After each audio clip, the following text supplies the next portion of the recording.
What's up, dudes? What the frick is going on? Can you hear me alright? Damn. Oh, nice, dude. We've all been there. Mashed potatoes and steak. Sounds like a perfect meal.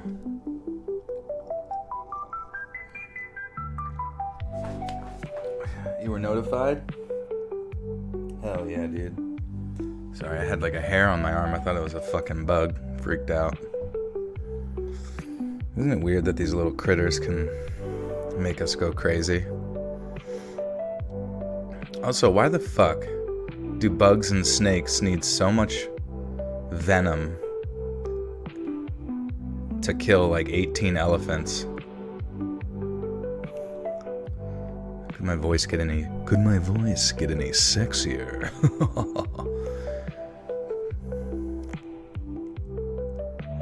Be real, bro. How many people have said you got sexy voice in real life and online? In real life, 0. Online, you see it quite a bit. How are you guys doing, though? Good to see you. Hello. You got in a zip line today. I can't stop smiling. That's cool. Those are always fun. I always like get nervous towards the end because it's like you like skitter across the water and I feel like it's gonna like flip you upside down, give you a wedgie. An atomic one. Down and stressed because my ex situationship popped up a couple of weeks ago. He ended up lying again about dumb stuff and it's really affected me. How do I let it go? Well, let's see. There seems to be like a sense of desire for hope in a relationship that has no hope, and a sense of looking for validation in someone who doesn't care as much as you care. I'm thinking like, in the same way that I was addicted to Overwatch, I think the best thing to do is to try to find something that can replace that person, you know, so that you can like let go of the previous thing and kind of like, if you were a monkey, you're hanging on one branch and you're reaching your hand out for the next branch, but you're not going to let go of the previous branch until you know, let go of the old one or have hold of the next one. Sorry. And so yeah, it sounds like you just need to find somebody else, honestly, if you like, from a real like biological life hack type situation. That's what it sounds like. You know, some people say like have more self-respect, have all, you know, which is all well and good, but if it's not working, then clearly there's something deep biological within us. Maybe even like the way his existence has, in your experiences with him, have like conditioned your mind to needing him, you know. It's hard to let those people go, but you just need to find somebody better, you know. And maybe that just involves putting yourself out there with someone new, because then once you find that good person, you can kind of like change your perspectives, be like, holy shit, I didn't even know what it felt like to have somebody that actually gives a hoot about me, you know. And then you can tell that guy to, well, you can just ignore him probably, because I don't know how toxic he could get. Maybe he could get violent or something. That would not be good. Why waste so much emotion on a guy who you weren't even dating? That's the thing, is like, you can ask those questions to people and that's totally fine and normal, but like clearly some people, you know, chemically in their brain have attached themselves to another person so tightly, you know, usually through sex or, you know, other means, maybe some sort of, I don't know, people always say like daddy issues, that kind of thing, but like some sort of desire for validation from the opposite sex, whatever it might be. Psychologically, it's clear though that, you know, normal philosophical conversations aren't going to free someone's mind from those things, almost like a drug, you know. People do heroin over and over again. You ask them like, why not just stop doing heroin? And it's like, it's a great question. But if you're addicted to something physiologically, it's like you got to find other hacks, I guess, biologically to break free. Yeah, hit that like button. That's always a good thing to do. Punch it. They should do a thing where someone has one of those like punching games from like the fair hooked up next to their computer, and every time they like a YouTube video, they can just smack that. Your recruiter told you more than likely to be a permanent on my software engineer job by early September. I worry about background check. I lied about having bachelor's. I have associate's advice. Well, you know, they might be in a position where, you know, upon, you know, they've clearly hired you for something, or they see you having the ability to do the task to bring you on. So maybe there really won't be any concern once they have you in there.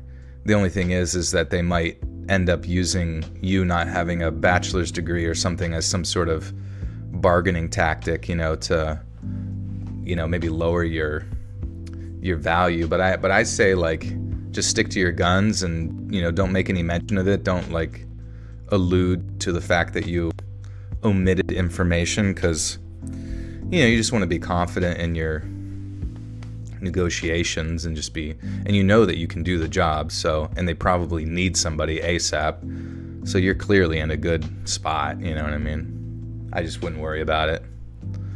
Having the hardest day ever. I'm beyond grateful for you here now. Yeah, good to see you.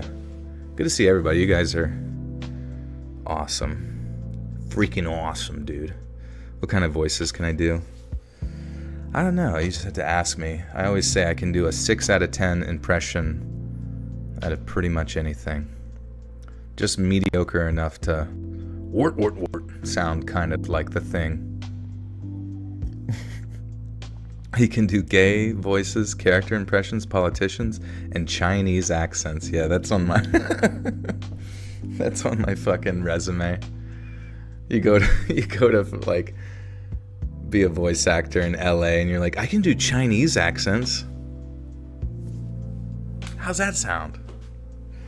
What do you think, Twitter? Does that make you happy? Obama. Mediocre. Meat's back on the menu, boys. I still got some shit in my lungs, but I did figure out, well, you know, my lungs are a lot better now. I even got to go on a jog and I felt really good. And as far as the back goes, dude, guess what? Guess freaking what? I figured out that the reason my back was so tight wasn't because the deadlift necessarily injured me, but it strained my psoas muscle,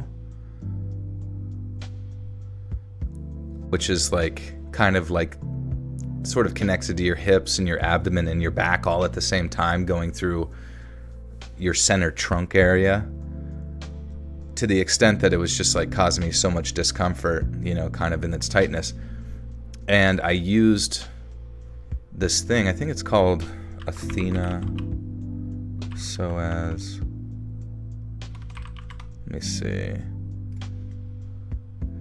Yeah, it's called, I think it's called Athena. I bought it a long time ago thinking it would help, but it was like,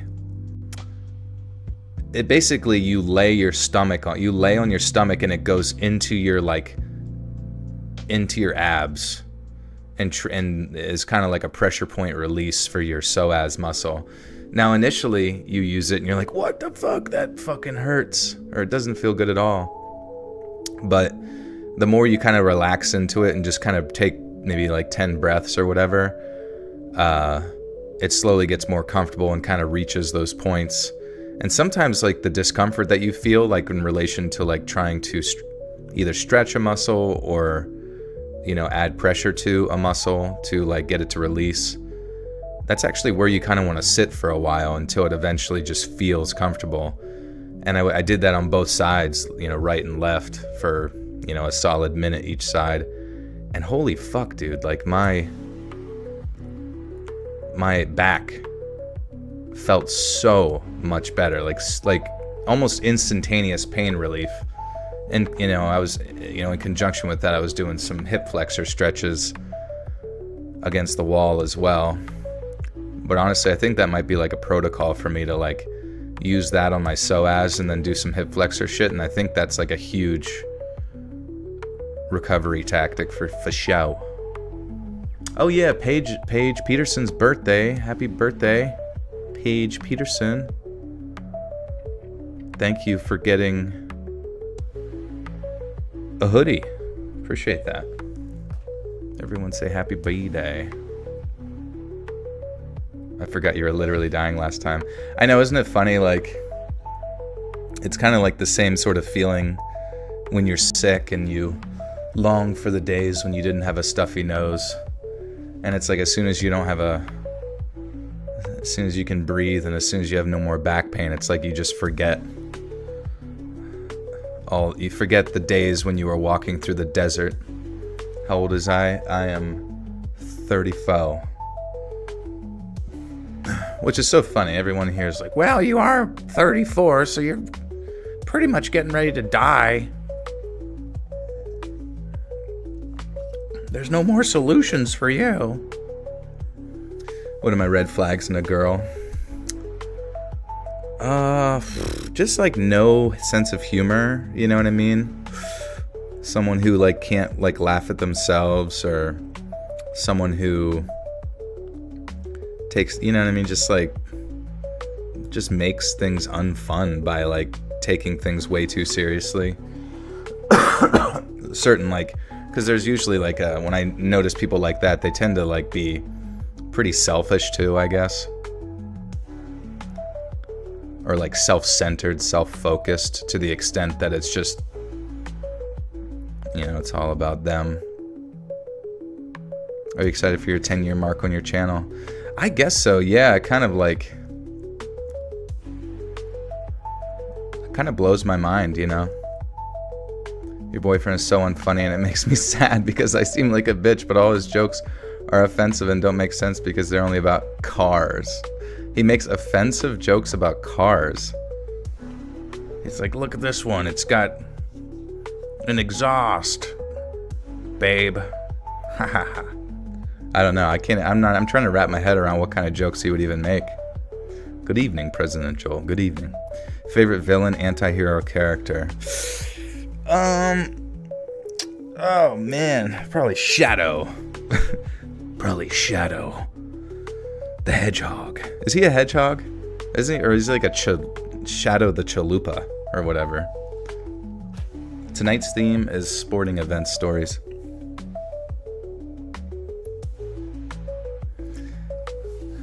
But I've seen like threads online where people get like upset. They're like, whenever a guy says that like a girl that takes herself too seriously, what he's actually saying, it's like, no one wants to be around someone who takes themselves too seriously or like sucks the fucking fun out of something because they just like randomly get pissed about words. Like, it's not. Isn't he in Echidna? He might be. Either way, he's my favorite. I like when he gets a gun. Have you been watching the Olympics? No. I have not, no. I never really had. I mean, I've seen like just stupid little headlines about dumb stuff, like the river being filled with poop or something, but other than that, I have no idea. El Mecca with the 5 says, my boy, question, what are your thoughts or suggestions on diet changes for high blood pressure? I keep getting and seeing different things. Oh man, that stinks. Well, I mean, if you're already in the phases of high blood pressure, you know, the number one thing probably is to try to lose some weight in like a calorie deficit or whatever. You know, try to get into some weight training, some cardio, that kind of thing. Even if it's just like you go walking and then, hey, maybe you're doing a walking for a while and you get good at it, and then you get like a weighted vest that's 20 pounds and take that for a walk. And, you know, but losing weight is definitely probably the number one thing, and just lifestyle changes there. Probably trying to decrease your processed carbohydrates that you consume. Try to just like consume natural carbs like fruits and vegetables and things like that. You know, berries and honey. What are my thoughts on the secular world? Well, it's the world we all operate in, I suppose. Honestly, I'm a pretty secular guy, to be honest with you. Also, Jade, you said you're an Orthodox Christian. Well, how did you get into Orthodox stuff? Because I feel like I've been seeing that sort of pop up as like a trend for like young people to get involved with. But I've been to Orthodox churches before, and I'll be honest with you, it's like more boring than Catholic church. Just always sing-songing every little thing. Here we go through another ritual. And it's like 3 hours long, and I just want to fucking explode. It's Moses. Glad I could make it. Can anyone wish me luck tomorrow? I start my new job. Good luck, Moses. Work hard and keep a positive attitude, and you'll go far. What's up, Steven? Yeah, I do a lot of cardio, but I need to get back on weight training and cut down sugar. Thank you. Yeah, absolutely.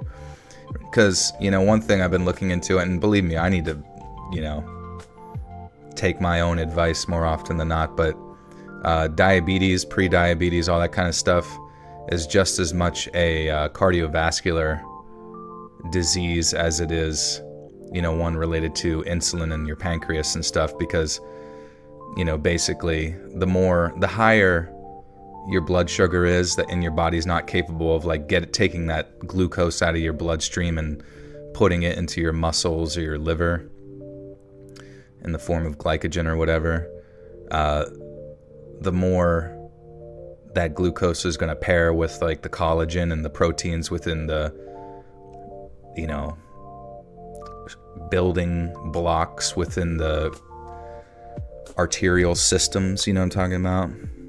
And then it ends up what they call, I don't know, it's something I've looked into more recently. I'm surprised I don't talk about it more often, but it creates like glycation, which essentially just makes like your arteries and your blood vessels more sticky and makes them more rigid, so like blood can't flow through as well.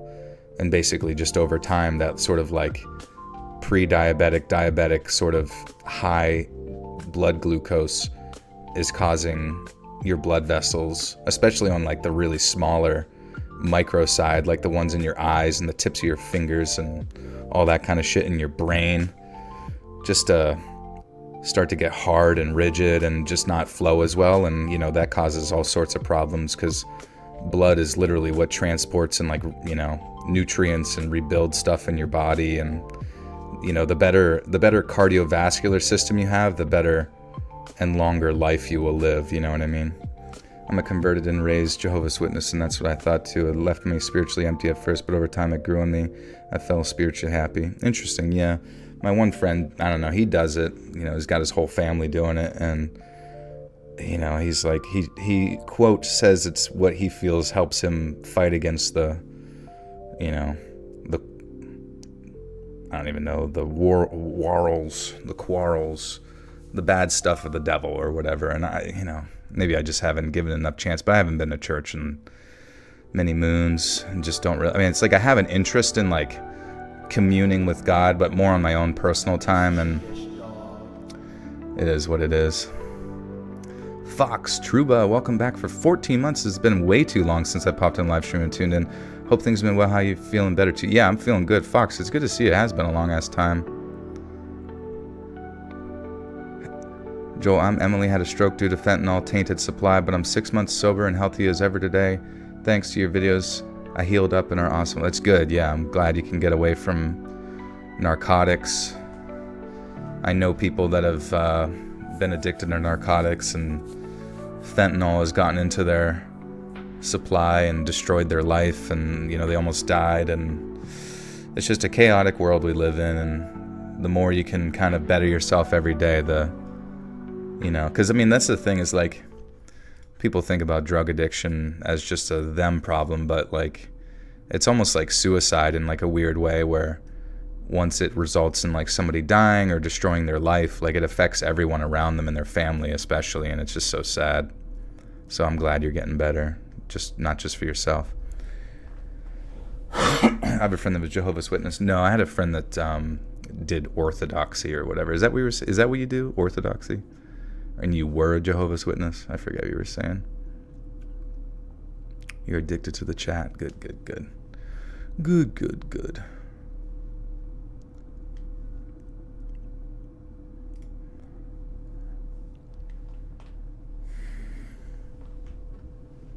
You done did the Orthodox.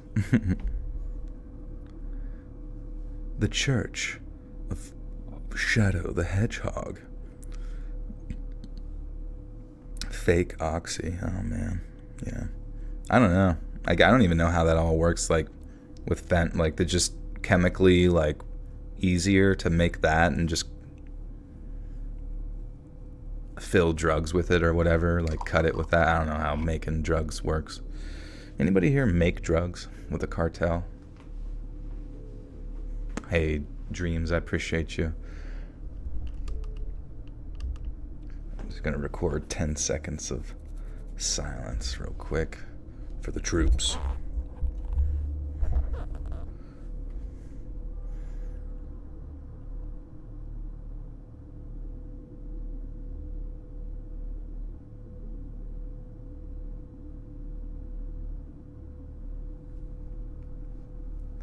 What's the theme topic? We got sporting events. I'm trying to think of, it's like sort of like stories that are related to like sports and sporting events, but if you guys can think of a good title for it, let me know, because I still don't, I don't know. If I just did True Scary Sports Stories, I feel like no one would know what the fuck I'm talking about, so I don't know. Let me know.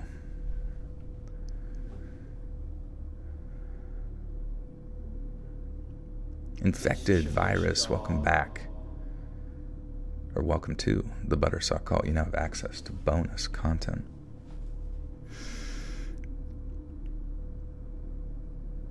I remember when I was a kid, I would watch and even attend some football games with my dad, and it was something that we bonded over. When he passed away when I was in the 10th grade, I stopped watching football though. It just didn't appeal to me like it did when I would watch it with my father. And a few years ago, I fell in love with the game all over again. Now for some context, I was 27 years old when I started following football again. I would watch the games with one of my best friends and his wife, and Sunday nights became a tradition at his house. Good food, good friends, good times. Falling in love with the game again started to bring back so many fond memories that I had with my dad. I know a lot of people out there may not enjoy sports, especially American football, but sometimes the memories you can make can go far beyond the game itself. However, the memories are not always good. And this story that I'm about to tell you happened last year, and instead of a fond memory, I was left with a very lasting nightmare. As I mentioned a moment ago, I got back into football a few years back, but I wasn't able to attend a game until last year. My buddy surprised me on my birthday with tickets to an NFL game, and I was beyond pumped. This was going to be the first game I attended since before 10th grade. My town unfortunately doesn't have an NFL team, and the closest stadium is almost 3 hours away. I didn't want to drive all the way home after the game, so I decided to actually book an Airbnb close to the stadium. My friend who got me the ticket was also attending the game with me, and he was bringing his wife as well. They didn't want to stay after the game, so they planned on driving home after. And this was honestly fine with me. I was actually looking forward to the quiet evening to myself. The game was awesome, other than one minor hiccup towards the end. and the score was tied in the fourth quarter, and our team actually had the ball. And a crazy series of plays transpired, and as you might expect, the crowd was going insane. So insane that someone actually bumped into me and caused me to spill some of my beer onto the gentleman in front of me. And he wasn't pleased. And I apologized, but he continued to lay out this very verbal assault. And after a minute or two of getting yelled at, the man went back to watching the game, and as did I. And that sounded weird. Boop. With the 639. I appreciate the consistency. Thank you for what you do. Thank you, Boop. Good to see ya. Do I watch Slushy Noobs? No, I never heard. Is that like a Let's Player or something? New allegations coming out against Slushy Noobs. He eats poop and pee. Puts it in a jar with a balloon. Huffs the fumes. After a minute or two of getting yelled at, the man went back to watching the game, as did I.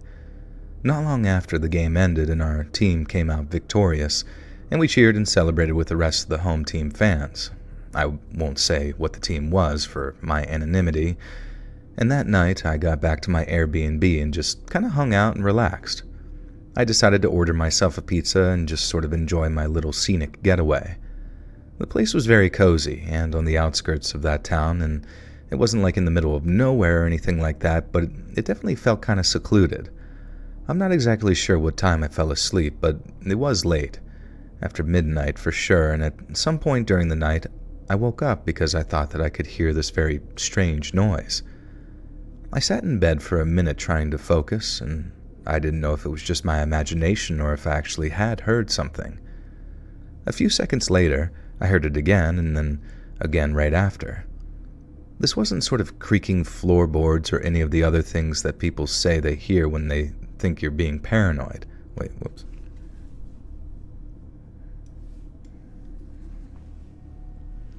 Oh, you have a crush on one of the noobs?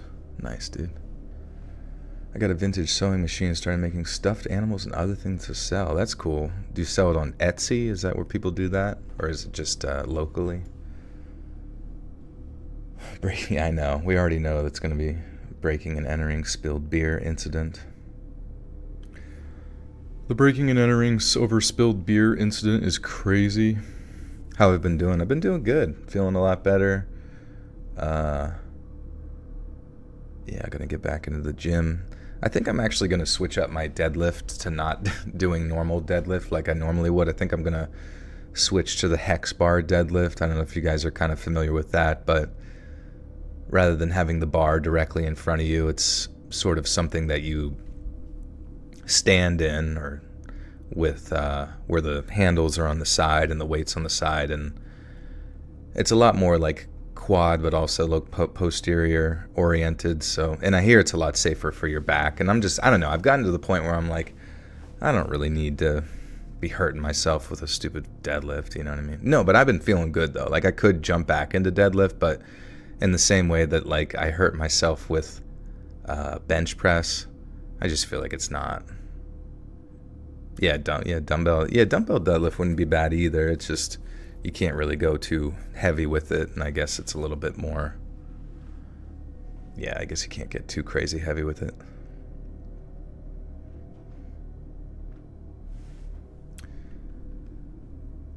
This wasn't creaking floorboards or any of the other things that people say when they think you're being paranoid.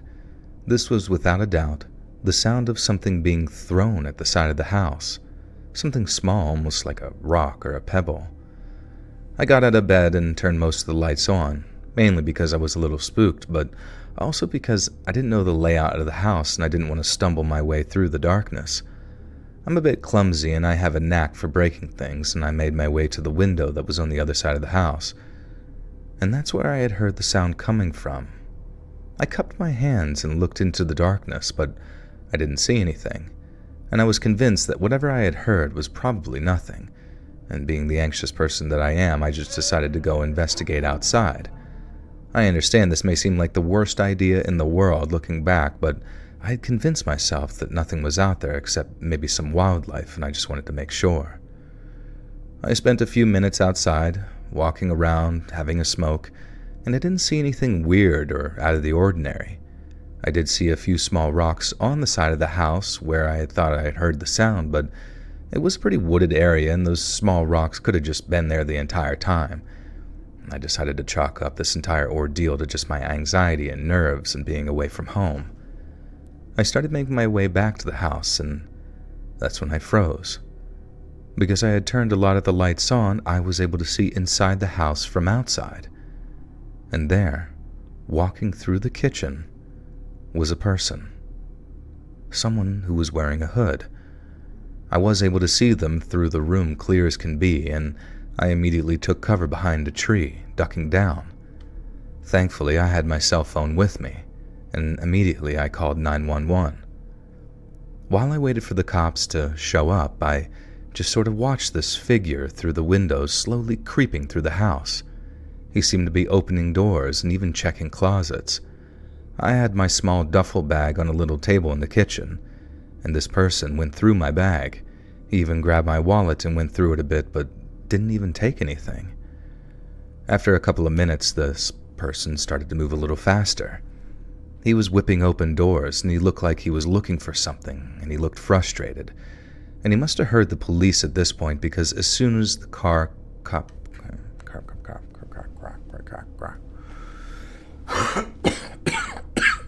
fucking shot. Sorry. Hello from Pittsburgh. First time tuning in. Welcome, friend. Welcome, Pittsburghians. I love shoulder presses, simple, easy workout that gets you far. Yeah, for sure. It sounds like most of the time people say, like, if you're wearing a shirt and you want to look like big, one of the best things to do is like build up your shoulders, just because it kind of like begins the whole V-taper thing. I'm good. No, I am good. It's just like, it's like I'm at the tail end of whatever bronchitis bullshit I had, where sometimes I breathe and I can feel the deep rattling of like mucus at the bottom of the well of my lungs, and it's really annoying. Do you plan on playing GTA 6 when it comes out? Yeah, for sure. I do hope. Yeah, give it a good Hawk Tua. Ew, dude, what if the Hawk Tua girl just like hawked a loogie on you? What would you do?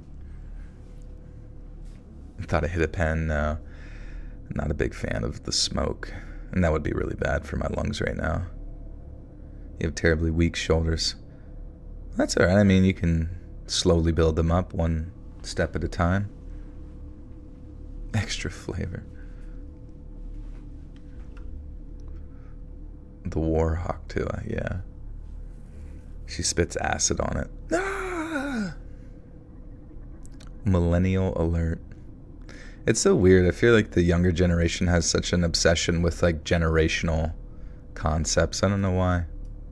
Like, I remember when I was like 21, I don't remember a single time anybody ever referencing, like, I mean, I've talked about this before, I haven't remember anybody ever referencing generations or whatever. This was what it was.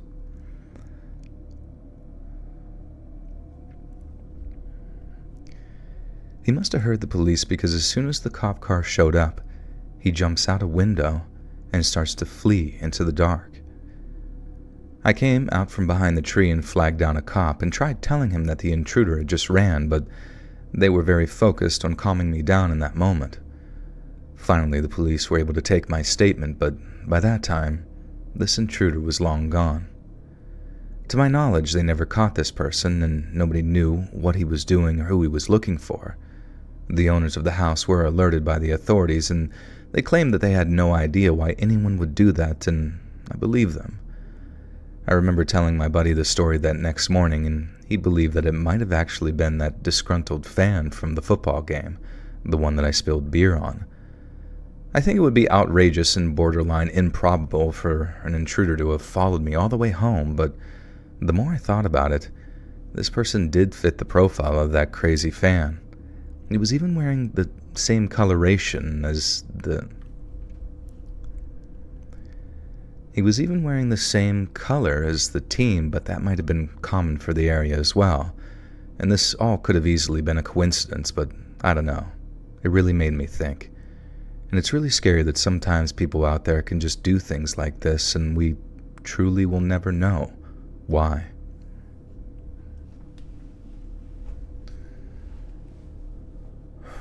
I didn't learn I was a millennial till I was 29. Yeah, it's weird. It's like you get on TikTok. Well, not TikTok. I don't use TikTok, but you get on like just social media apps and shit, looking at memes, and you see stuff like millennial core, herp-a-derp-derp, herp-derp. Oh, what random? And it's like, those were like like when we were younger, the people that you're referencing as like millennial core were like the retarded people from our generation. You know what I mean? Like they weren't like a representation of like an entire generation of folk. You know, they were a bit of outliers, I suppose, is what I'm trying to say.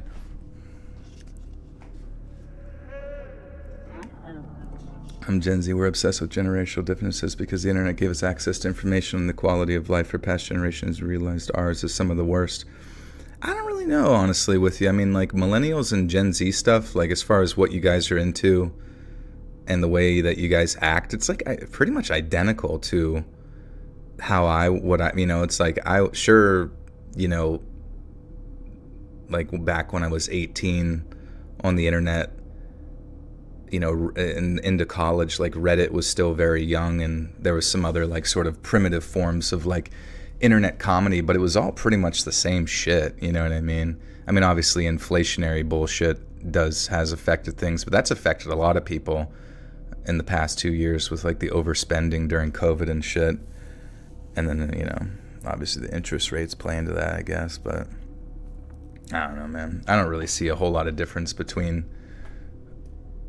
younger people are all pretty much the same. They all like are into like some sort of counterculture bullshit. They like their little hipster music nonsense, and I don't know, they like comedy. It's all the same crap.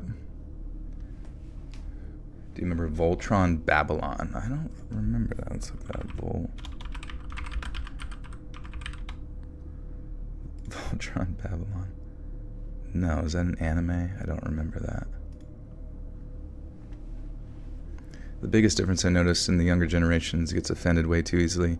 It is kind of a strange thing. Like, it's almost like a learned behavior I come to find, because like there were those sort of annoying types whenever I was like in high school and college who, would correct you on speech or correct you on different things, but it wasn't as like pervasive as it is now. And I think that over access to internet for the younger generation has really played into that, because it's kind of like amplified those voices to such an extent.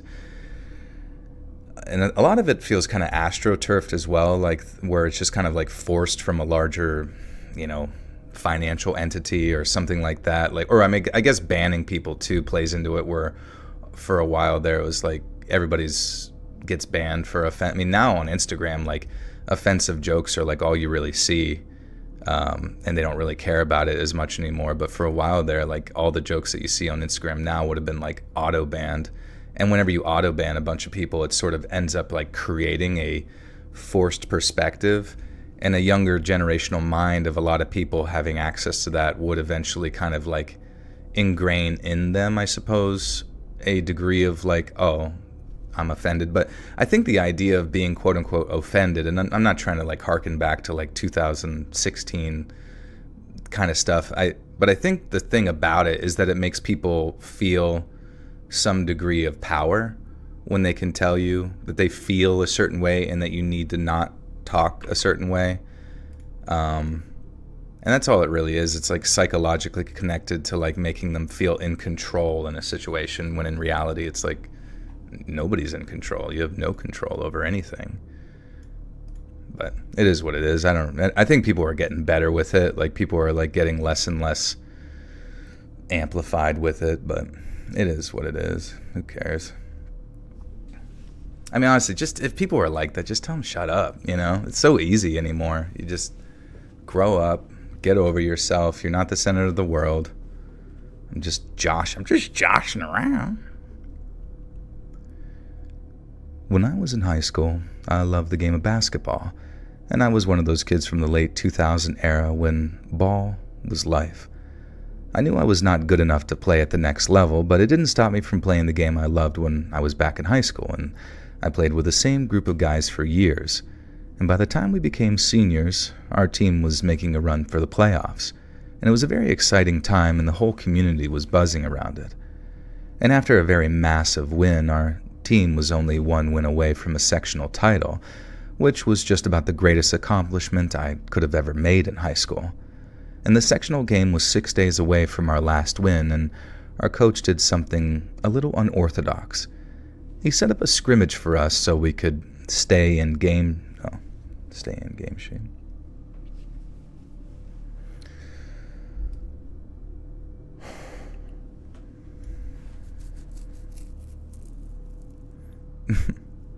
Yeah, the destroys blue-haired feminist compilation. Like that stuff, I don't know. It's like, that stuff's cringe, but so is the whole, like, you know, it's like you got to find a happy medium of who you are. You know, you don't want to be mean to people, but I mean, like, everybody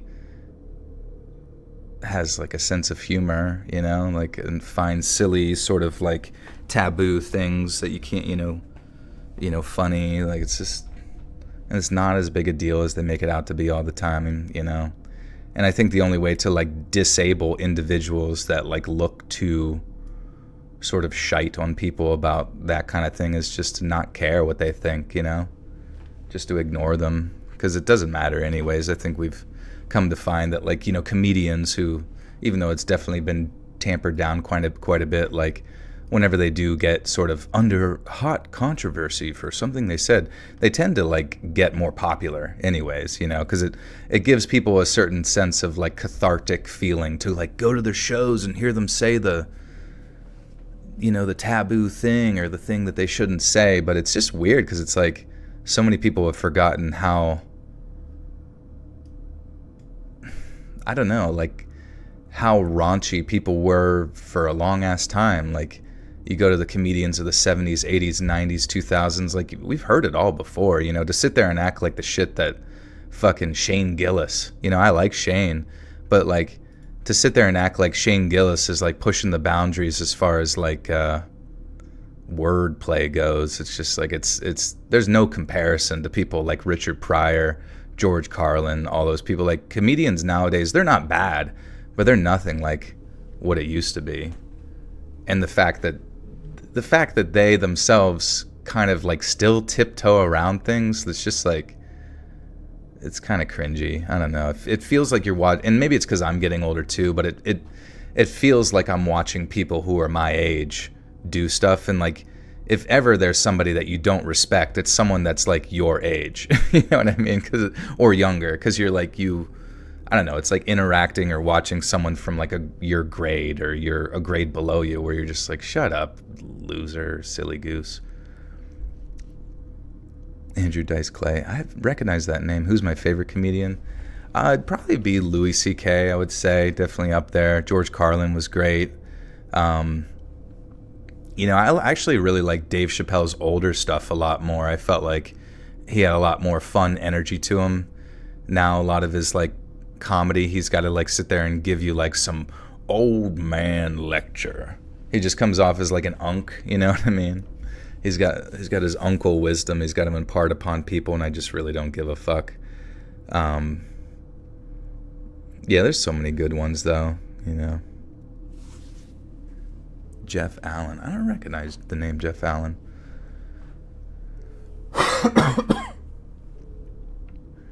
Live comedy is so much better. It's weird actually, like seeing comedy in person live. I just like lose my mind laughing compared to watching at home. Brain rot level 10. Yeah. Christian Tom Segura. Birth Christian Tom Segura. Yeah, Tom is interesting. Tom and the whole you know, two bears one cave thing. I don't know, like Bert Kreischer and them, they feel kind of cringy. I like Tom, but Tom always kind of has this energy where he's like, everyone around me is weird. They're not quite normal like me, the observer. Yeah, I feel like I sound like Tucker Carlson there, but like he kind of has like a Tucker Carlson style like speech pattern, you know what I mean? Where it's and his presentation is never that he's the goofy one. It's always like everyone around. He never has like goofy ideas. It's always like everyone around him is just wacky and wild or something, you know? And I sort of despise that perspective where it's like you can never be the laugh that people are finding. And I think that's why Louis C.K. does really well, because you know, he's sort of someone that's like wallowing in his misery, but sort of goes back and forth between being the butt of the joke. You know, I remember whenever he said like he got, you know, he's like so fat that he starts to look like a pregnant dog. That was funny, you know, where it's like you make fun of yourself, but then he goes really hard into other people as well. So I feel like that freedom and creativity as far as comedy goes is pretty great. Joey Diaz, one of your favorite comedians, even though he's sort of just not just a comedian. I've actually never really watched a Joey Diaz thing. I've like seen clips of him on Joe Rogan talking about. He seems funny. I just never watched any of his stuff. I saw Joe Rogan actually had like a live thing on Netflix tonight. It was like his first stand-up special in like 6 years. I'm not a huge Joe Rogan stand-up comedy fan. I've seen like so many compilations where all he does is like scream fuck and like humps a chair, which I hope he humps a few chairs in tonight's comedy. I think that's eventually something becomes so cringe it's great. But Sam Hyde, yeah, Sam is great off the cuff. He just says whatever the fuck he wants. It's hilarious. I don't know how his stand-up comedy is though. I know him and his boys, Nick Rochefort. Have you ever watched Nick Rochefort's like sort of off the cuff shit? He's like, I would say, the funniest out of all of them. He just, I don't know, the shit that comes out of Nick's mouth is like the most creative, like the most like natural comedic presentation, I would say.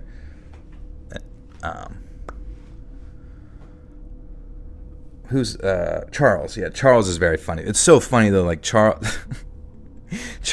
Carroll's like, he's always talking about like, oh yeah, that reminds me of like, doesn't that appear like demonic? Doesn't that seem like some, you know, oh, does that make you think of like Saturn in the rings a little bit? You know, he's always like talking about like really like obscure conspiracy theories. Like those guys are supposed to just be like, yeah, for sure, Charles, like that's a soul, it's a prison planet, it's a soul planet, it's where they keep the souls. I don't know. Do I know any funny women? Yeah, there's some, I think. Some out there. Jet Neptune. Yeah, like Sam and those guys, they have like a bunch of assistants now and stuff. And those guys seem fine, but they're not like, they don't have like the natural. So I'll be honest with you, there is something about people from like the Northeast Massachusetts type thing area. Like I remember like Axeman Cartoons is from that area, and then those guys are from, I believe, like the Rhode Island type location. And they are, I don't know, they're just naturally funny people. It's almost like, you know, you have like the people of like New York City who are like always complaining and bitching about stuff. Oh my God, you know, but like they're funny in New York because they're loud and annoying. People, it seems like in Massachusetts, are like loud, but they're creative with the shit they talk about. You know what I mean? So it's not just about being loud. It's about like actually making a point with what you say. And I think I enjoy that. David De La Rosa with the 2. Thank you, thank you.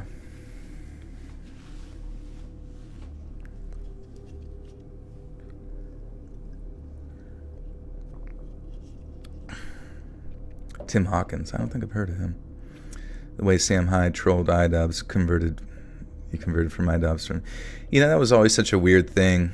You know, I always kind of like had this, I don't know what happened to iDubbbz, to be honest with you. Like, it really did seem, because when he was on, I may have talked about this before, but whenever they were doing that documentary and stuff where he was covering Sam Hyde, his inability to like recognize that Sam was trolling him really concerned me. You know what I mean? It like made me wonder what happened to his brain, like if he was on some type of medication or there was something in the water or if somebody gave him LSD or something, you know what I mean, where it was sort of like an MK Ultra alteration of the mind. But something very distinctively occurred where he is not quite who he used to be mentally. And it's, you know, some people might say it's maturity, but I don't think that's it. It's something else, because he, you know, it's like he used to shit on people, but now it still seems like he has that same desire to shit on people, but he just does it from like a different angle, I guess. I don't know. Do you know why my resub never pops up for me to click on? Oh, like for the notification. You know, I have no idea, honestly, how that works on YouTube. I've never, like, to be honest with you, I never actually subscribed to any person. Like, I've never clicked on the join button on anybody's channel to actually know how that all works, or like watched enough. IW is in an abusive relationship. He's been gaslit into oblivion, where he no longer perceives really like he did. I know it when I see it because I lived it. I mean, I've seen some men who have like definitely changed to appease their partner and that kind of thing, in the same way for women as well, and they don't really see. But yeah, it's very distinctively a personality difference that, you know, I'm not going to be one to sit there and harp on his relationship all the time, because at the end of the day, like, content is king, and if he's not going to put out content that people are interested in, then he's not going to reap the rewards for such. But if he's enjoying his life, I have no fucking problem with that. I don't care, honestly. But when do you think of the missing 411 cases from David Paulides? Yeah, I've covered a lot of those, obviously separate from David Paulides' cases, but I think I have about 4 volumes of missing 411 cases. You know, I don't necessarily think it's Bigfoot that did it, but it is what it is. Yeah, probably diarrhea.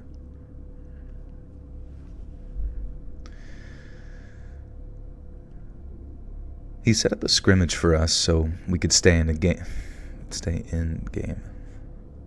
Thoughts on Captain Ron? I don't think I've heard of Captain Ron. Who's that guy? Did you ever see the movie Nightbreed? No. What did I? Oh yeah, I've been watching the 4th season of The Boys. Have you guys seen The Boys? I'm sure you've caught it.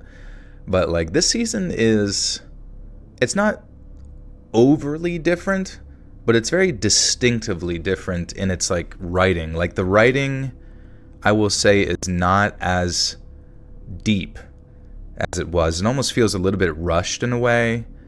It feels a little bit less thought out. And I cannot get over the fact that Starlight and Mother's Milk, like, very clearly have had some sort of surgery done or taken some sort of, you know, maybe the Ozempic or something. But it's distracting, you know. And then they change some storylines for certain people as well, just like out of nowhere, and pretend it's just, you know, not jarring. Oh yeah, and then like Homelander's son, not to knock on him, seems like a very nice guy, nice boy, but you know, he's going through puberty right now, or at least on the show, and they don't even like indicate it, but like his voice is so clearly like, and I feel really bad because it's like really, really distracting, to the point I'm almost like surprised that they didn't do some sort of post editing to like change the octave of his voice to like not be as distinctly going through puberty. Why is Ozempic mentioned in every one of your streams? It's because when I'm on it, I've lost over 2,000 pounds on it. I used to take up most of this room with my weight.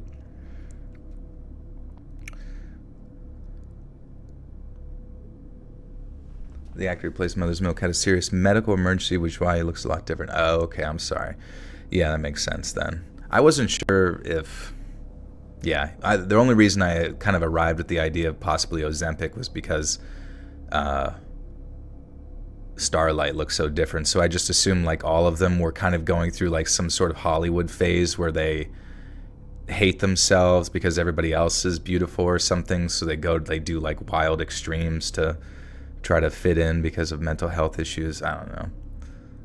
Cosplaying as fat bastard, yeah.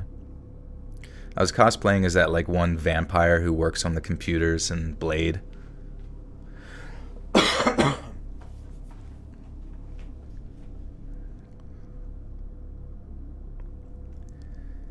He set up a scrimmage for us so we could stay in game shape.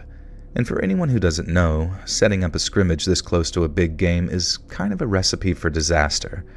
As a coach, you're risking your players' durability and potentially opening them up to an unnecessary injury. As players, we didn't really care, though. We wanted to play as much as we could. We were high on winning, and any chance to improve our game, we wanted that. And the main reason our coach set up this scrimmage was to really test our skills and start to push us to the limit. The team we were set up to play was a team made up of players from all over the state. They didn't belong to one school, and these were essentially the best players in the area. It was going to be a test for us. If we were able to hang with this team on the court, we could be more than ready to compete in the sectional game.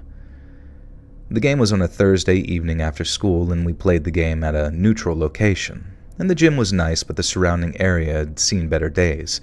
It was one of those sort of rundown parts of the city.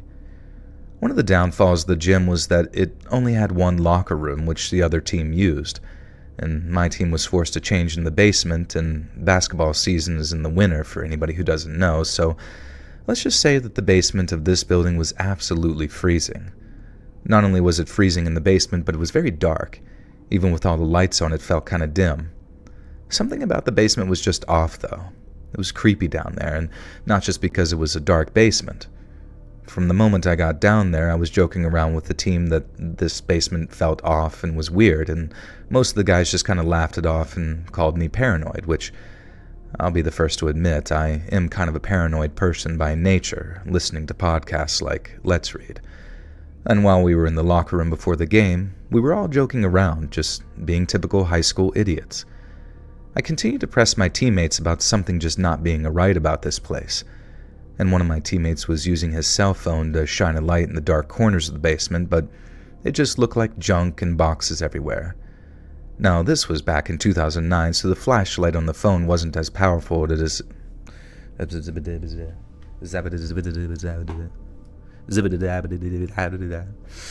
locked in, hell yeah, dude. Hey, Haley Fry, welcome back for half a year. Thank you.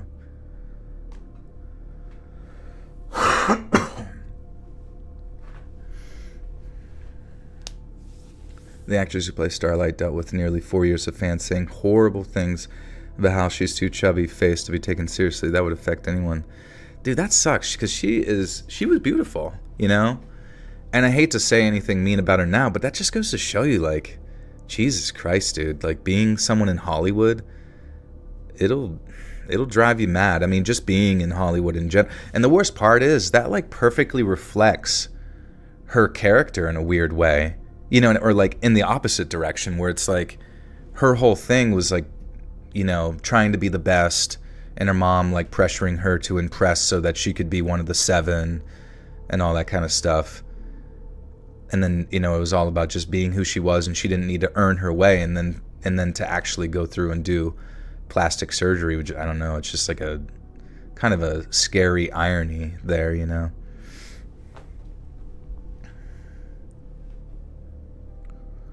Creepiest stories ever told off the top of my head. Just there was one about like Brazil where like a kid was killed and like stuffed into a cleaning locker or something. That one was really sad. Just showing you like how quickly your life can turn into a nightmare. Yeah, the plastic, and the worst thing is like, imagine being the plastic surgeons, like telling people.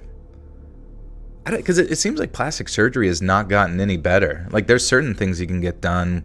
Maybe it helps you breathe a little bit better. Maybe it helps, like, fix a scar or some sort of, like, the cleft lip or whatever it might be. But, I don't know. They keep doing the shit with the fucking thing that just makes you look like, you know, like you're a lizard person wearing human skin, and it's just not good.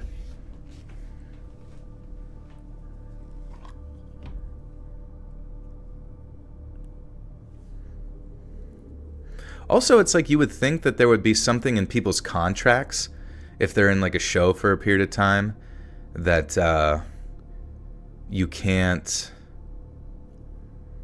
have any plastic surgery. You know what I mean? Because obviously that would interfere with the continuity of the story and all that kind of stuff. And oh my god, yeah, blow up doll. That's so sad. If I could get rid of the wrinkles and the poop vein. Where's the poop vein? Yeah, we're doing the looks maxing surgery. You're looks maxing so hard you go above and beyond and just reset.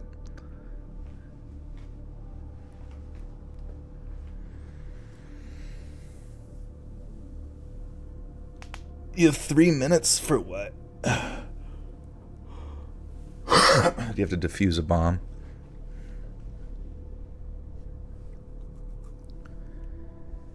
This was 2009, so the flashlight on the phone wasn't as powerful as it is today. And eventually the coach joined us, and once we got focused on the game, I forgot all about that creepy basement. And after the game, which we lost by the way, we went back into the locker room to discuss plays and talk about what went right and what went wrong in the game. After our coach gave the final speech, he left the locker room with the other 2 assistant coaches, and my team got dressed and continued to talk about the game. And one by one, the players started to filter out of the locker room until it was just me and another player. And just as we were finishing up, we heard a loud crash come from the back of the room. It was a loud and very jarring sound that caused us both to freeze in our tracks, and as soon as I heard that loud crash, that horrible feeling about the creepy basement started to come back. My buddy asked me if we should go investigate, which I was completely against, and I didn't want to scream like some coward, so I just sort of went with him. Now this time it wasn't paranoia. As he shined the weak cell phone light into the back corner of that basement, standing as still as a statue, was a man.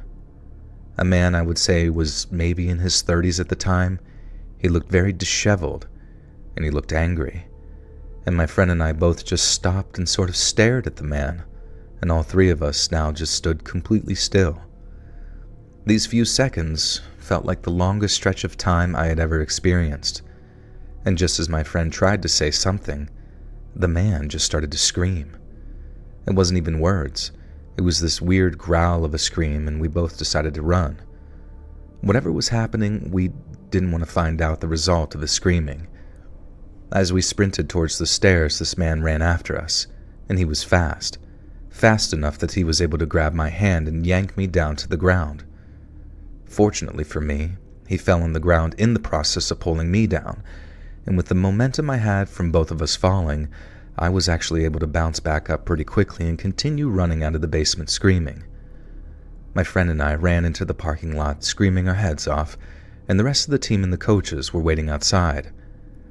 I couldn't speak, but somehow my buddy was able to concisely explain to the coaches what had just happened to both of us in the basement.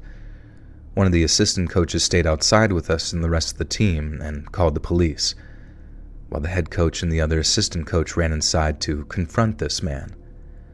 I still have no idea why they did this. I'm sure in the heat of the moment they probably felt compelled to defend us, I guess. And a few minutes passed and the police showed up and ran into the building. It was the first time in my life that I had ever seen the police spring into action like that. We were all freaking out because during that time the coaches never came back outside. A minute or 2 after the police ran into the building, the 2 coaches finally emerged. The assistant coach had his arm around the head coach, who was holding his arm as if something had happened to it. And from our vantage point, we could really see exactly... couldn't really see.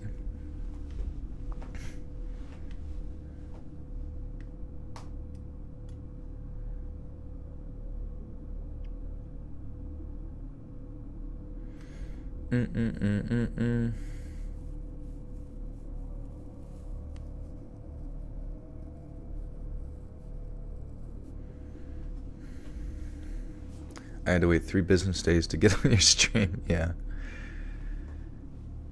You had to wait in solitary confinement. Hydrate. Yeah, I do need, after this I might need to get some more agua.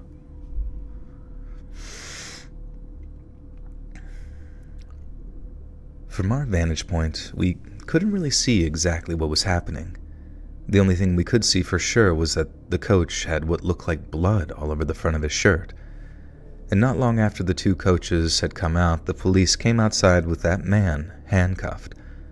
It didn't seem like he was struggling or resisting at all. I do remember that he had this sort of wicked smile on his face as he just sort of stared blankly ahead of him. And that's where the nightmare ended on that specific evening. Now, it wasn't until years later when I ran into my old coach at this fundraising event that he finally told me what happened. And he told me that he and the other coach ran into that basement shouting. They thought that we made it up at first because they didn't see anyone down there. And while we were standing near the stairs, the man jumped out and cut the coach's forearm with some type of switchblade or something. The coach thought that it could have been a box cutter, and right after he got cut.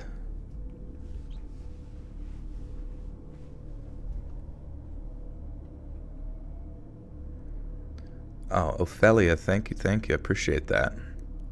Yeah, do you guys go through like phases of like narration channels, or is there some that you've stuck with for years and then stopped, or anything like that?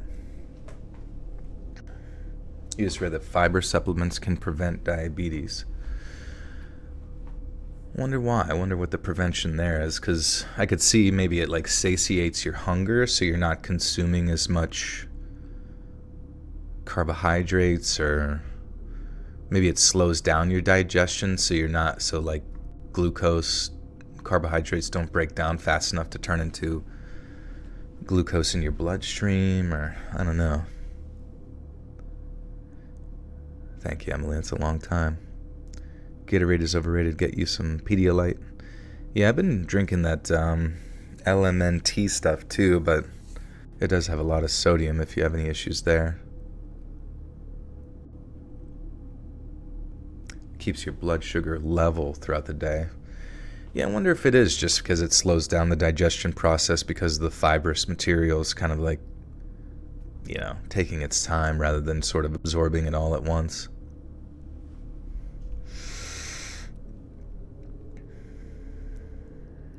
Gator Light.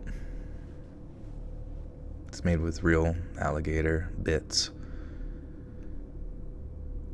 Right after he got cut, the other coach tackled the man to the ground and basically detained him by sitting on him until the police showed up.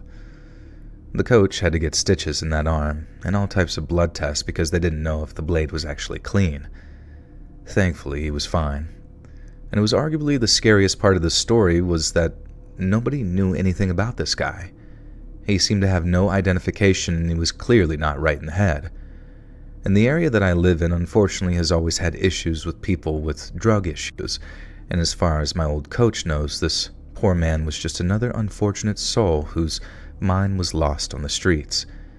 And if it wasn't for my assistant coach, my head coach might not have been alive to tell that story, and that's something that still freaks me out today.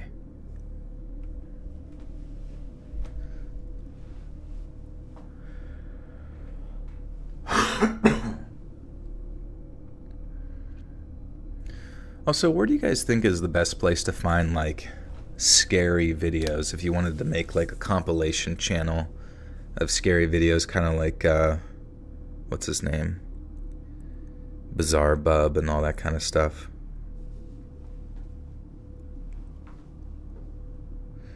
Is it true that it's good to eat a packet of salt during or after your workout? I have no idea. I mean, I know that the LMNT stuff, like powder, has a lot of salt, and that was, you know, sodium, potassium, those like electrolytes, especially sodium, it like holds on to, you know, water within your body, within your cells, but I don't know about just like straight up drinking salt itself. Dark Nihilist with the 5 says, "Hey Joe, I've always wondered, what's been your favorite story you've read?" Also, I've wanted to thank you for all the work you put in the channel. Favorite story I've read? Maybe I Have No Mouth and I Must Scream. I would think subscribers would send them in now. I mean, that would be a good way to help find and collate, you know, scary videos that people had found on the internet and stuff.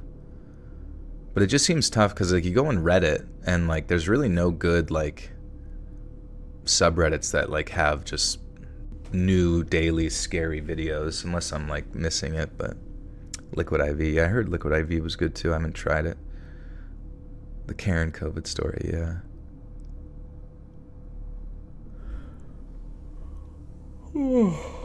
The dark web.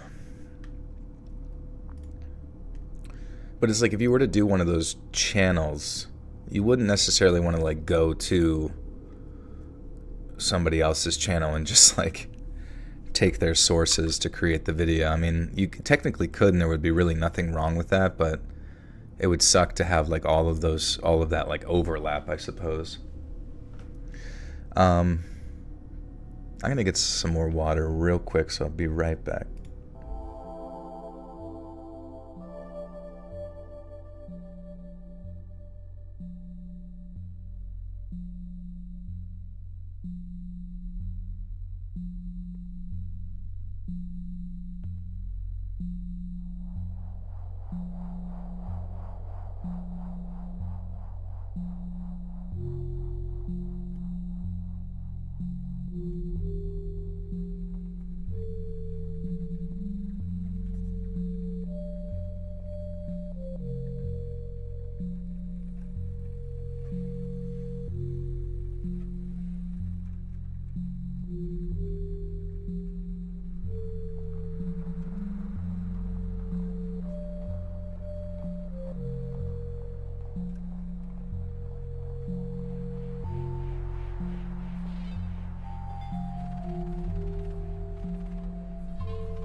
Post-traumatic Down syndrome. Is that what PTSD stands for?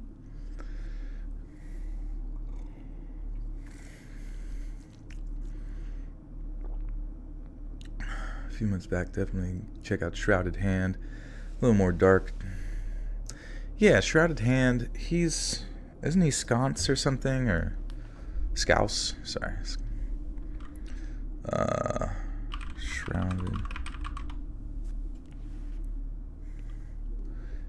Because I remember he did a video about something that I really liked. But can't remember what it was, though. It was almost like, oh yeah, this one. The sand down clown incident. That one was cool.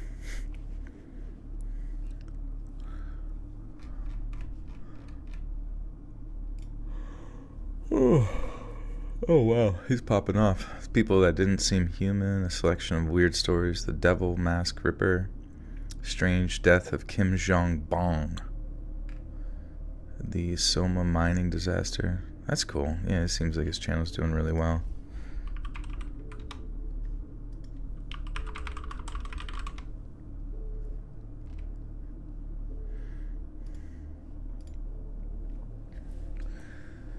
Alright.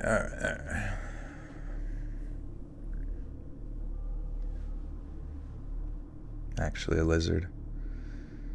Did I survive a tragedy? Maybe.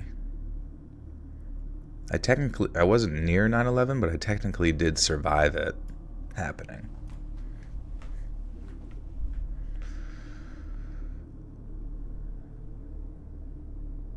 I've been a lover of sports my entire life, and ever since I was a little kid, all I ever wanted to be was a professional athlete. I was really good in high school and received a scholarship to play football in college as well, and I went on to have a good college football career, actually, but nothing near what it would actually take to get to that next NFL level. I was able to make a little money after college doing commercials for local businesses and doing some autograph signings, but that quickly faded away and I moved on to life after sports. I've had a pretty successful professional career, but it was my biggest accomplishment. Wait.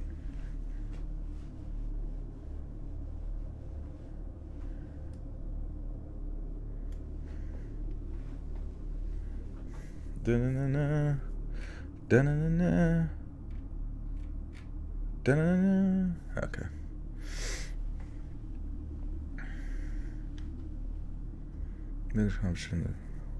Oh, yeah.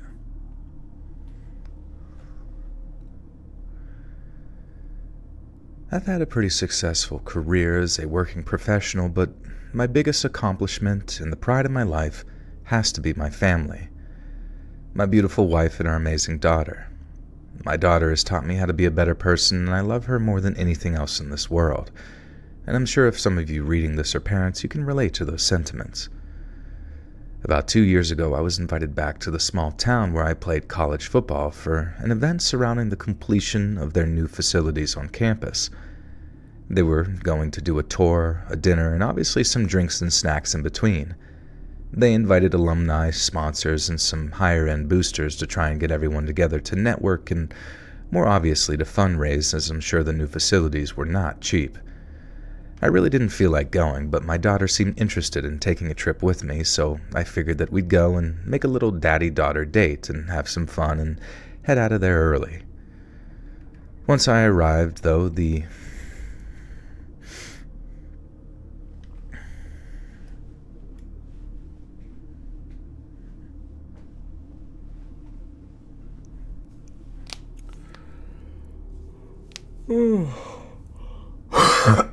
fuck.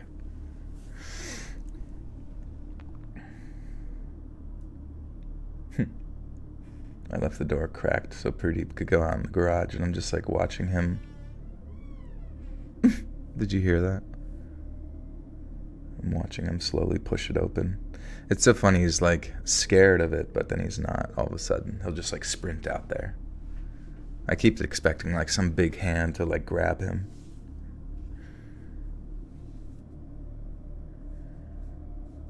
Do a poll, make it edgy. An edgy poll? Are you crazy? Are you freaking crazy?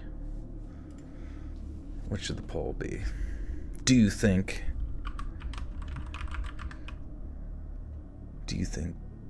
poop is pee? Do you think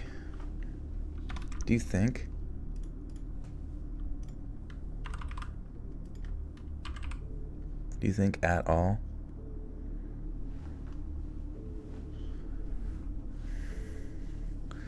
Why does he like the garage so much? It's just like sort of outside for him, you know? And there's a decent amount of space to like wander. I don't know, it's in his mind it's like mysterious or something.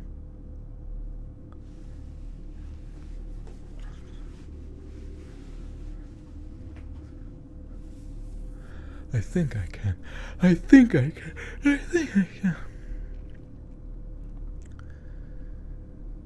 Once I arrived, though, I wondered if I had made a mistake. The last thing I felt like doing was schmoozing with all the boosters and talking about the good old glory days. I prepared myself for having the same conversation about a dozen times, but since I had my daughter with me, I figured most of my attention would be devoted to her, and I wouldn't have to really entertain a lot of other conversations, at least for a long period of time.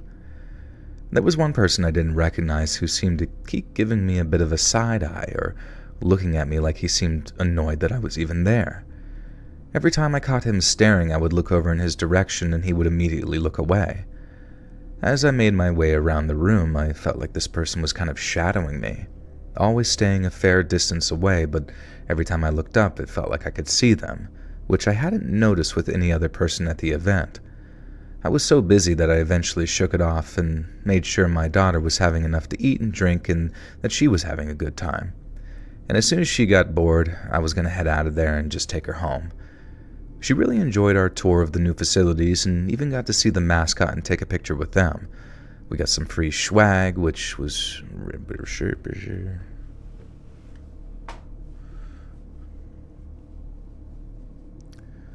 We got some new swag. Swag.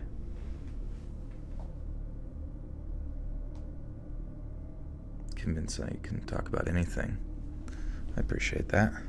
What should I talk about? Now. Swag. Swiggity swag. Swiggity swag.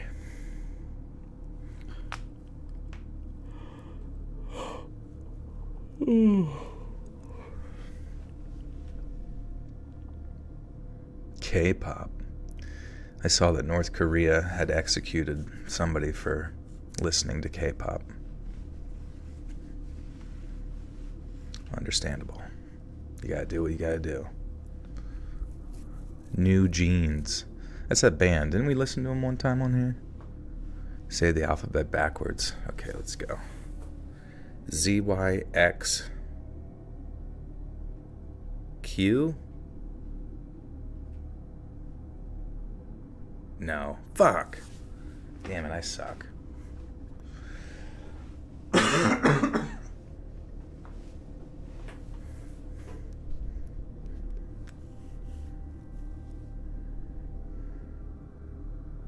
You gotta burp it backwards.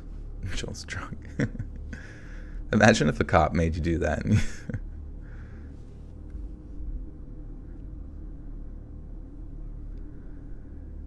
We got some free swag, which she really enjoyed as well. It was well worth attending to see the consistent smile across her face. And my daughter and I were sitting at a two-person high-top table, and the dean pulled me aside for a conversation. I got up from the suite.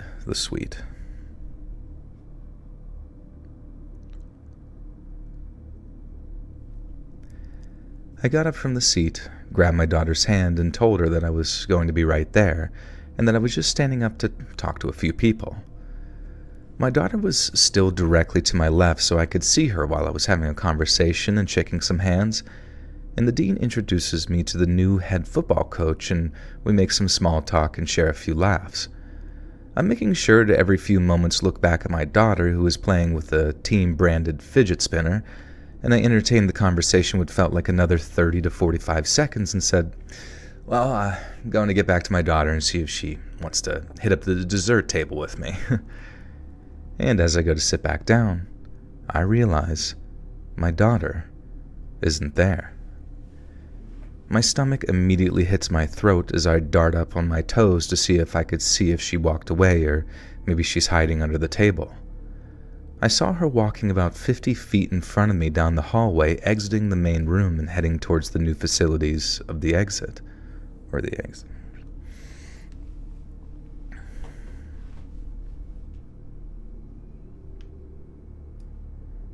Yeah, it's kind of weird. I don't really know, or haven't been excited, I guess, for like a new band's album in a long time. But I guess that makes sense because a lot of like the music you listen to is like sort of based on your high school and 20s. That doesn't mean you can't find new stuff, but I guess I haven't had that like feeling of like, oh, new album, which I kind of miss. That was a fun experience. Hello, Kitty. What's up, dude?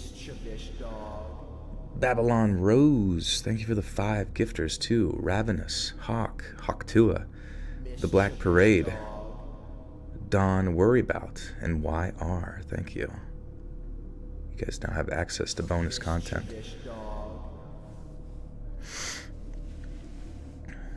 What recording software? The microphone I use is an H4n Pro, so like it just records it onto a SD card within the mic itself. And I can just connect that to the computer and edit in Sony Vegas.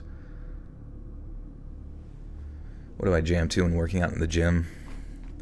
I guess really anything. Kind of sucks since it's like a public gym. Whatever they have on is what's played. And I'm not really, I don't know, like bringing my own headphones and doing that whole thing, because it's like you end up talking to people that if you have to like take your headphones off every 3 seconds, you just feel kind of weird. So, but if I'm in there by myself, I mean, it could be anything really. Sometimes heavy metal is nice because you can just, even though I don't listen to that normally, there's something about heavy metal that just like makes you feel like ready to break something. How often do I check Reddit for stories? I have somebody that like specifically checks Reddit, and they compile stuff for me or ask permission from people and stuff.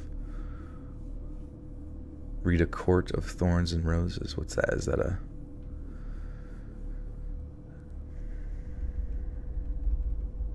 spooky novel? What was your first major concert? I think my freshman year of high school I saw Kanye West. That was interesting.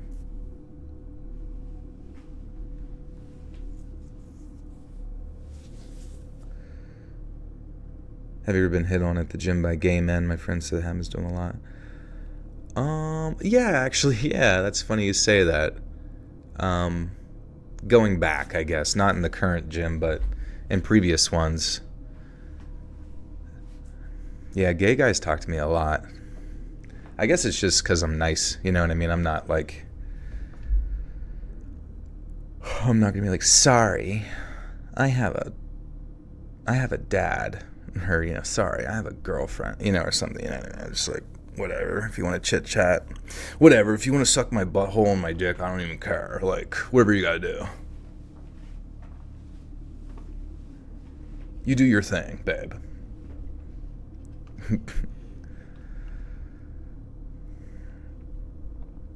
So you have someone that helps with stories now. I heard you say that in a video recently. Just curious because I enjoy your content. Oh, thank you. Yeah. I currently have someone at least that like compiles, either goes through the emails or Reddit, all that kind of stuff.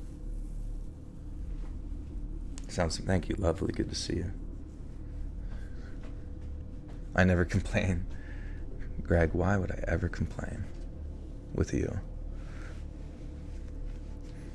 Ranch or blue cheese on wings? I guess I would lean more towards ranch, to be honest with you. Would you describe yourself as more vigilant after these stories? I guess sort of, I haven't really experienced a lot of like danger in my life, whether that's because I'm a dude or whether I just, didn't grow up in an area that had a lot of that.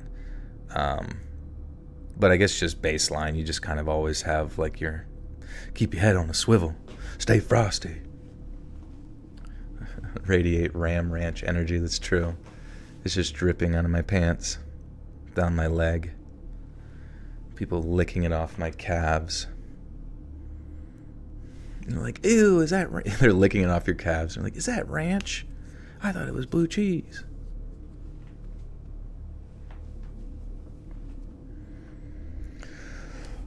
All right.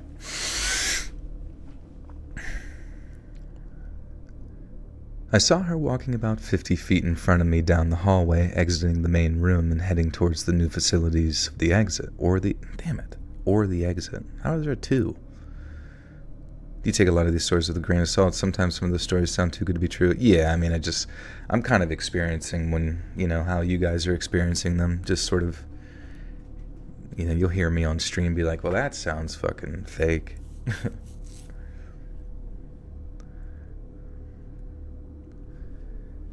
I saw her walking about 50 feet in front of me down the hallway, exiting the main room and heading towards the new facilities, or the exit.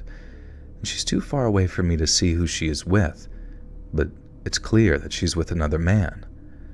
I yelled out to her and beelined through the crowded area. I yell out to her and beeline through the crowded areas, barging through people and yelling my daughter's name.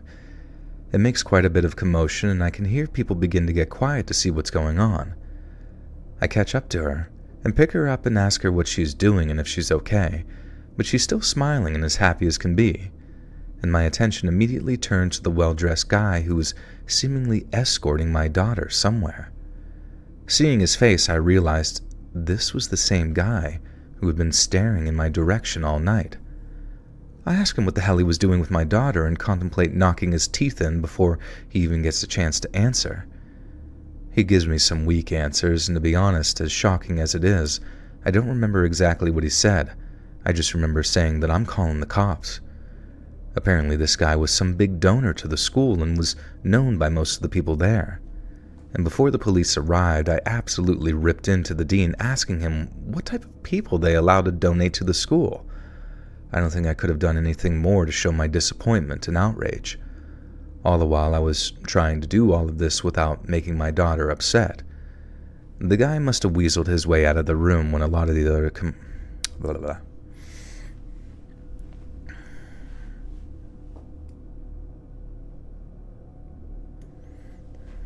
You went to Sephora the other day and you noticed that there were many gay people around you. They were all surrounding you, closing in.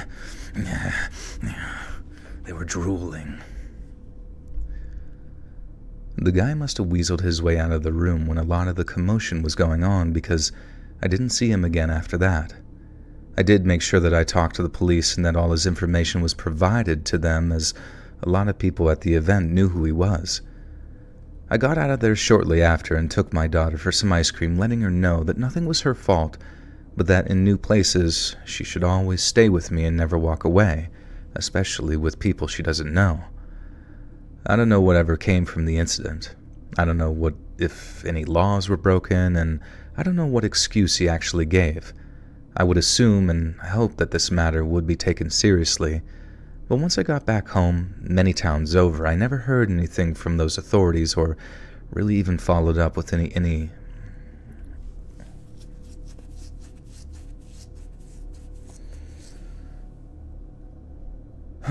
I would assume, I hope that this minute...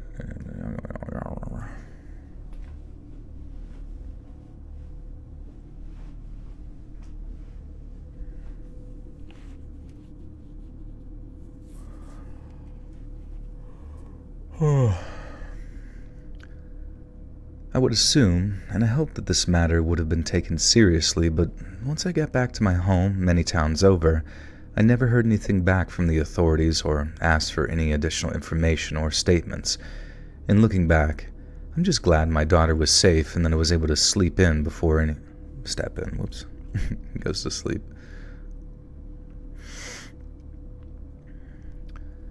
Looking back, I'm just glad my daughter was safe and that I was able to step in before anything terrible happened. It just goes to show that no matter how diligent you are, you need to be even better to protect your kids. I learned a lot that day, a lesson I will carry with me for the rest of my life. I feel like we had like a double learned a lot statement there. It just goes to show you that no matter how diligent you are, you need to be even better to protect your children.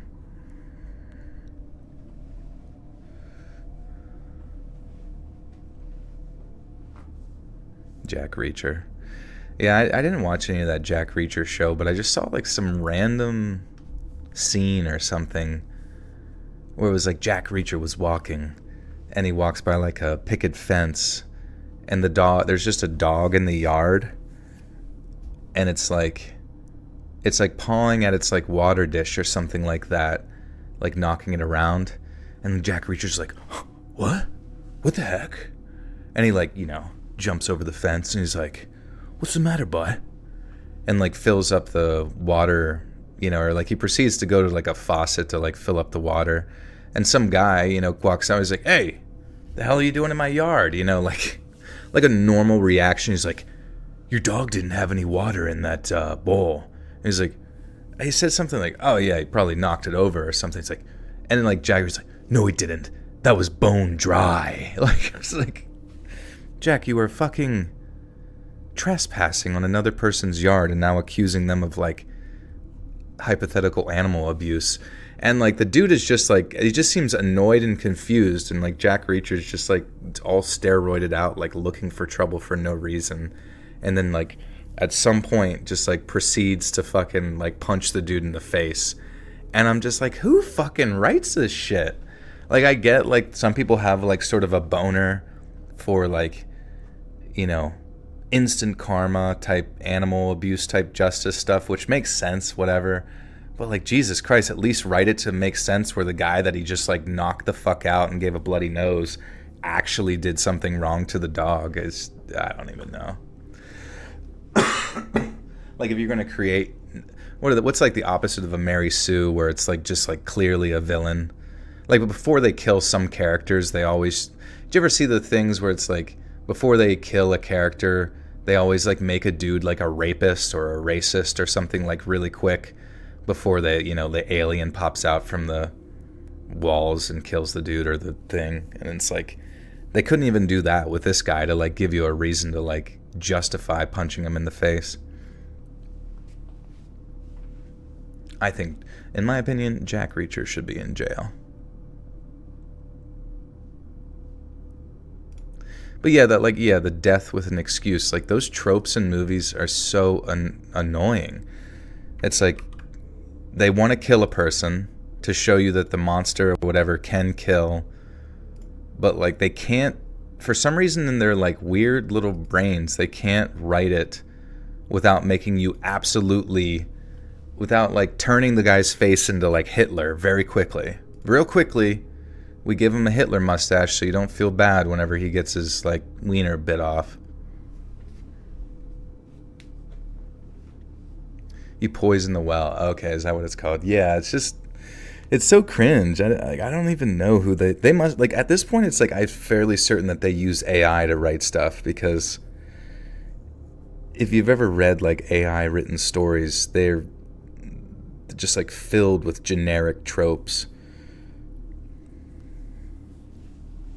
Maybe they've been using AI to write for 100 years. We have no idea.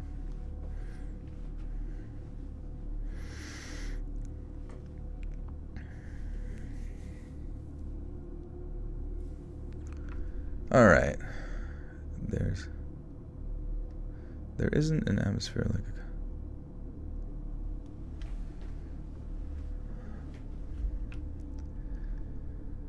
There really isn't an atmosphere like a college sports game.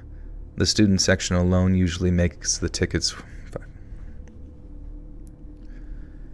The student section alone usually makes the ticket worth the price of admission. Even people who don't like sports know how contagious it can be to be a part of that atmosphere. Unfortunately, there's always a downside. Some people can't control their emotions and let the game become more important than it needs to be. And let me tell you about something that happened to me a few years ago, and I'm only realizing recently just how dangerous it was. And I guess all things considered, I'm lucky to be alive. It was a college basketball game, and like always, the home crowd was amazing. It was loud in the arena. Oh, college sports, okay.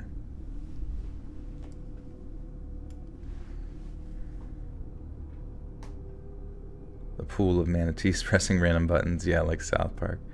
It really is. I don't know. It's just dumb that like all criticism for like Hollywood anymore is like, it's like they can't, like they like refuse to hear it. It's so strange. Like before, whenever a show would get like bad reviews, it was taken into consideration, somebody was like fired, and you move on and try again. And now it's like when stuff's bad, I don't know what the fuck happens. It's like they blame the audience and then they promote the person. It's fucking weird.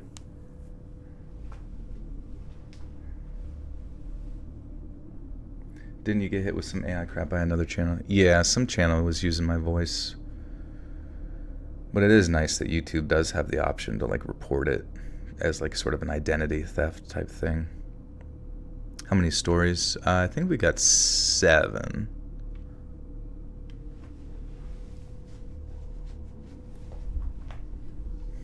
What's up, Charlie?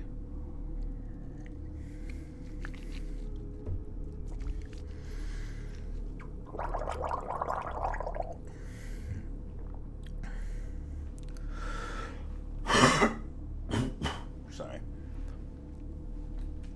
Still a bit sick. A bit snick. I'm snickering.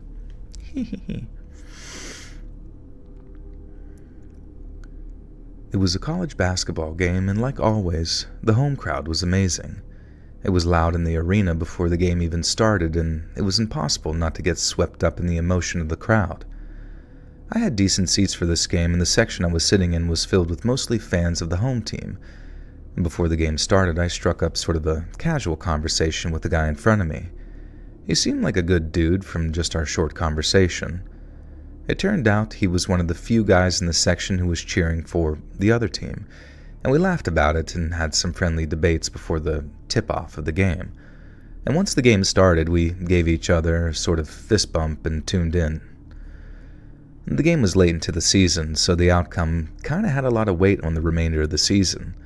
It didn't take long for the crowd to start getting borderline hostile to the other team and the referees. I admit, I was caught in the heat of the moment, and I started to chant along with the crowd. I swear, sports crowds are sometimes like a mob mentality. You just want to jump right in with your pitchfork. And shortly before halftime, I could tell my new buddy from earlier was starting to get kind of irate. He was getting loud and throwing his hands up, complaining about every call that didn't favor his team. I could feel the legitimate anger in his voice, and there was a specific call right before halftime started that caused the whole arena to erupt with cheer, and as a result, my new buddy threw his hat on the ground. I know what I did next was wrong, but like I said, I was caught in the heat of the moment, and I put my arm on his shoulder and said something like, "Sorry, dude. Maybe we'll get better calls in the second half." I definitely said it with sort of an arrogant attitude, and he violently shifted his entire body to get his arm off. Get my arm.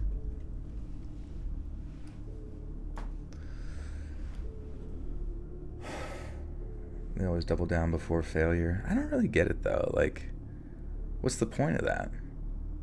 Shouldn't it be like monetarily motivated what you create rather than, continuing to force ideas? Do a frat guy voice. Yeah, dude. It actually is kind of insane. Like, frat guys do genuinely like I've had friends who have joined frats and their voices change upon a year of being in the frat whenever I was younger, but you just hear people in frats and it's like they all same with sorority chicks, like they all just like talk the same. And I get it, you're like part of a group now, so you kind of want to like fit in and sort of just like instinctually like pick up their sort of like accent or something. But it's so cringe, like you can't just talk like yourself.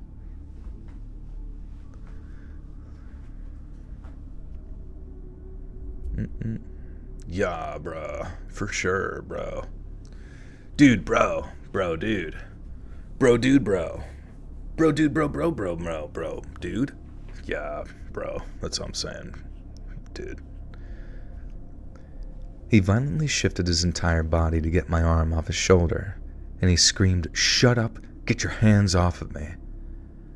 I was more surprised than anything else, but just sort of laughed it off and headed to the concourse to grab another drink. I got my drink quickly, and on my way back to my seat, I ran into a couple of my old friends.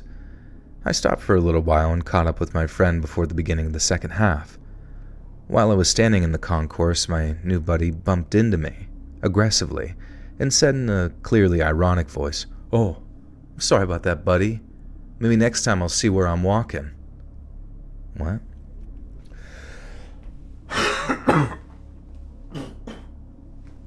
Maybe next time I'll see where I'm walking?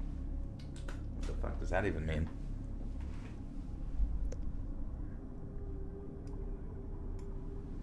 Dude, I'm pissed. I'm actually gonna fight this hypothetical guy. What the fuck? Do you use any of the THC cob rub lotions? Me? No. You talking to me? You talking to me? Almost 200 likes. We gotta bump those numbers up. We are slowly getting back to our typical 500 viewers, which is pretty freaking baller, dude. I guess it's a little bit later, too. You just kicked this guy's ass? Okay, good. Good. It's okay. What if, like, yeah, your friend's like, "It's cool, man, I just kicked his ass," and you, like, look over and the guy's, like, head is exploded. He's, like, kept punching his head into the ground. Jesus, dude. Man, fucking Haktua.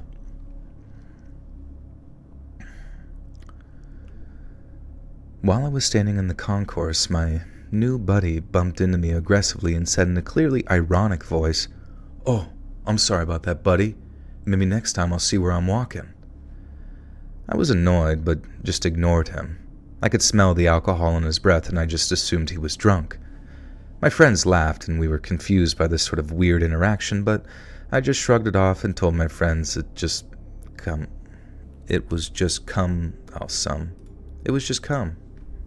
Some salty drunkard.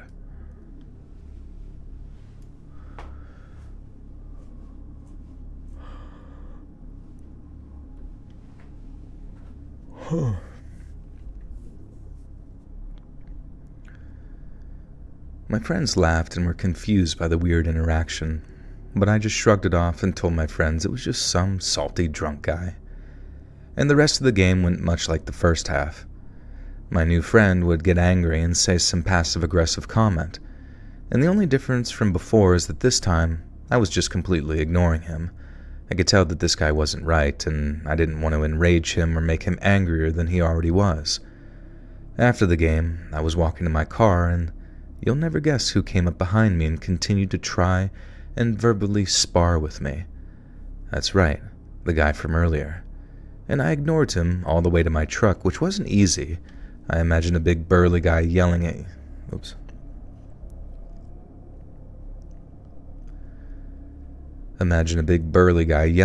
at the top of his lungs in a packed parking lot, and I bet you would struggle to ignore him as well. And when I got to my truck, I finally turned around and told the guy to get away from me. He started to laugh and just stood there as I got into my truck and started to drive away. I thought this annoying ordeal was over when I finally got home that night, and it took me 40 minutes to get out of the parking lot traffic. And so between the drunk fan and the traffic, I was all done and just wanted to unwind on the couch and watch a movie. And before I knew it, I had watched 2 of the Dark Knight movies and realized that it was 2 of the Dark Knight? There's only one Dark Knight movie, buddy. You mean Batman?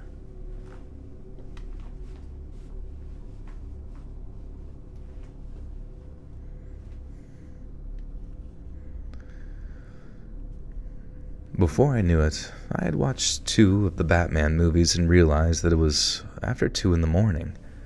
I wasn't tired for some reason, so I decided that I was going to put on the 3rd film in the trilogy. Only a few minutes into the movie, I saw these bright headlights shine in through my window several times. I lived on a pretty quiet street, and it was rare to see headlights at 7 at night. Oh. I thought it was 2. There's 2, Dark Knight and Dark Knight Rises.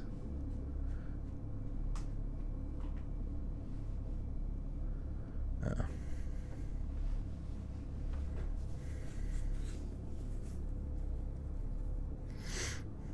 Pizza Crust Rises. I was always thinking if they made like a at-home frozen pizza, they could call it the Land of the Rising Crust, and it would be like a Japanese-themed pizza. That'd be kind of sick.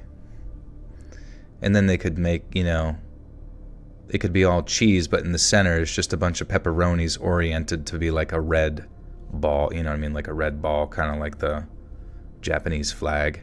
Oh no, you could make it a sort of sheet pizza in the shape of like a rectangle, and then put the circular formation of pepperonis in the middle. That would be sick.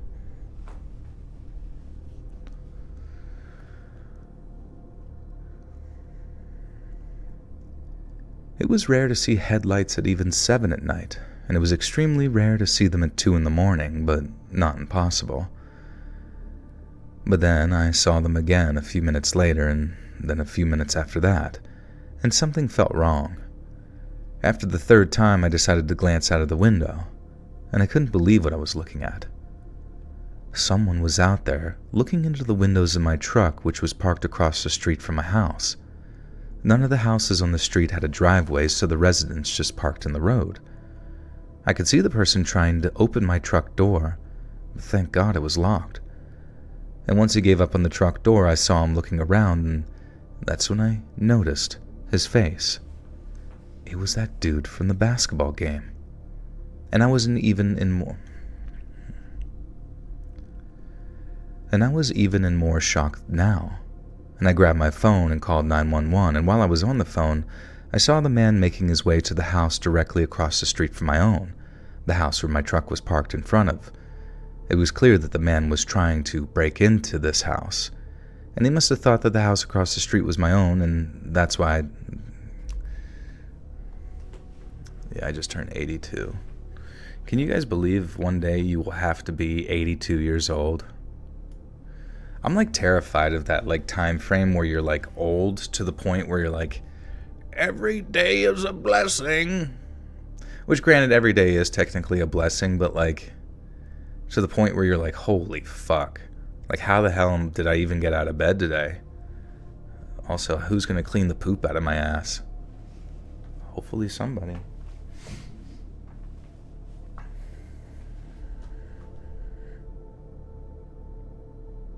Can't wait to be old, wise wizard monk. I think that's just homeless people, honestly. Like the closest you're ever going to get to becoming like a real life Gandalf is probably living under a bridge with a 40.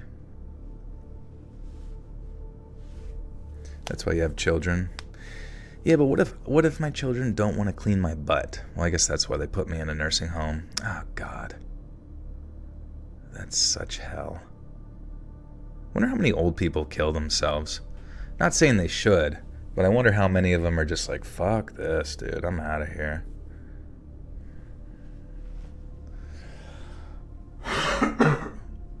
God may call me to the monastic life. You're going to be a monkey?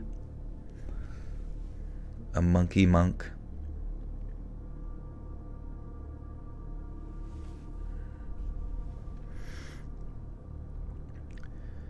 It was clear that the man was trying to break into the house. He must have thought that the house across the street was my own, and that's what I told the dispatch woman. And I could see from my living room window that he was ramming his shoulder into the door trying to get it open. What I find most disturbing now and didn't realize was that big of a...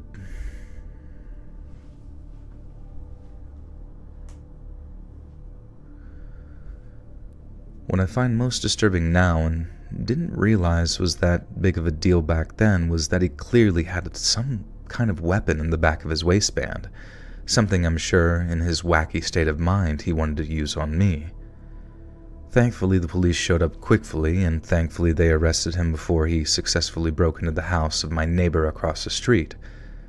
When the cops were taking him away, it was clear that this man was belligerently drunk, and honestly, in my opinion, he may have been under the influence of something else as well.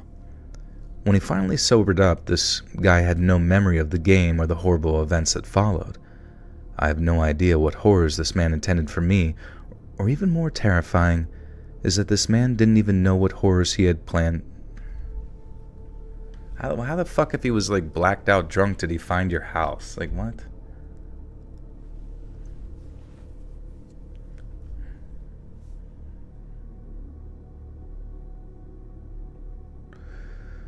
You want to have a family, otherwise you go monastic.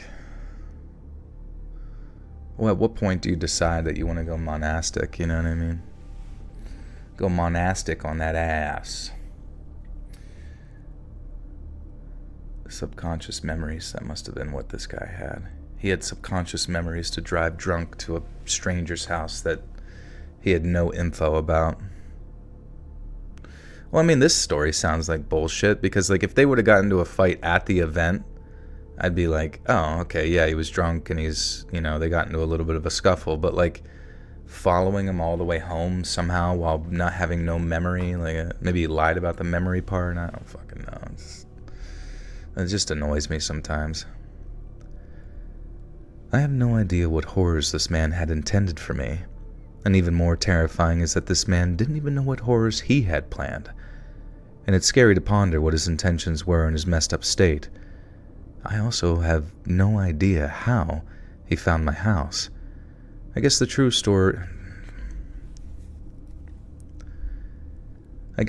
horror here is just how a seemingly normal and nice individual can turn into a literal demon. During one Oktoberfest, got so blackout drunk and yet still managed to make his way back to the house we were all staying at, microwave a bunch of chicken wings, and eat them all. It's just muscle memory, yeah. He woke you guys up to feed you.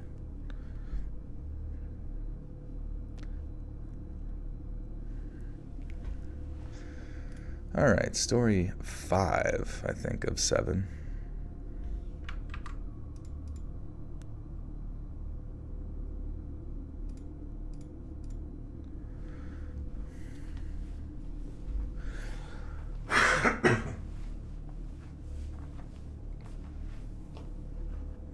Passing the couch over, we made sure to paint him up really good, and we put half a chicken sandwich in his pants. He is now suing you all for sexual assault.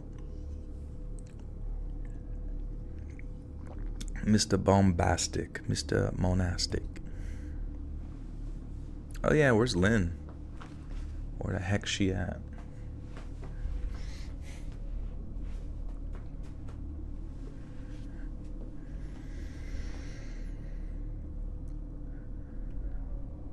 I played volleyball all the way through middle and high school and didn't want to give it up just because high school was over. And I ended up joining an adult league after high school and played whenever I could. When I was 21 years old, I blew out my knee and I was more devastated by the fact that I couldn't play volleyball for a whole year. And by the time I was 22, I realized that I had lost a lot of my burst. What the hell's that? My bursitis.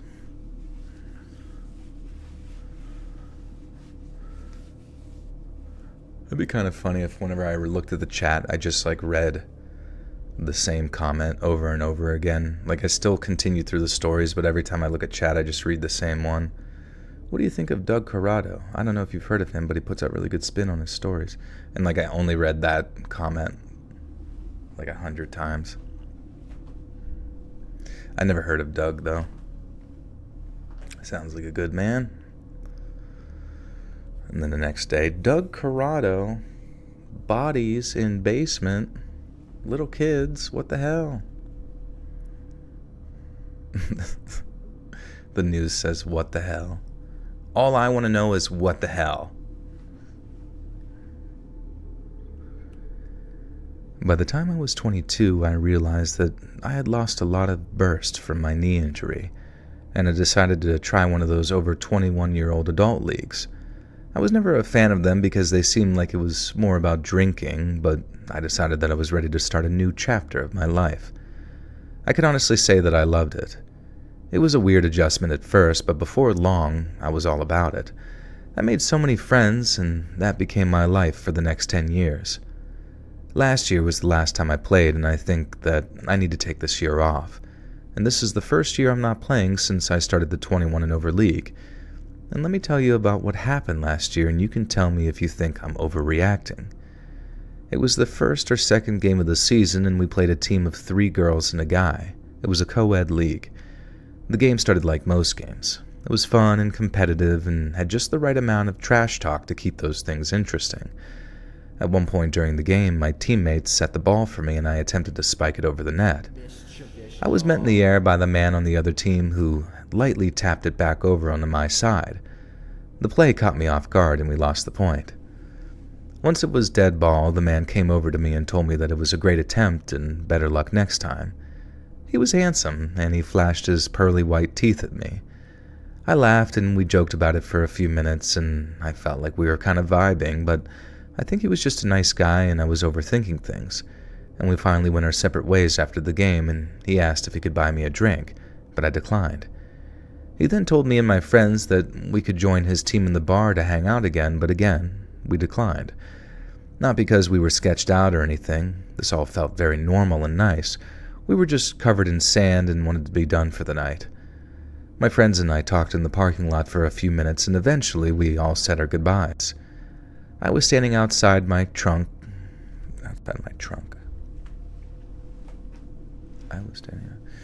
Owned by Cats. Welcome back for 2 months. Says, let's read lives are the best way to start my week off right. Thank you, Joel, and everyone else. Thank you, my friend. Good to see you.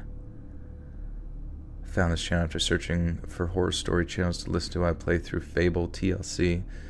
That time really came and went by, but here I stay. Thank you. I appreciate that. What's Mellow Fellow?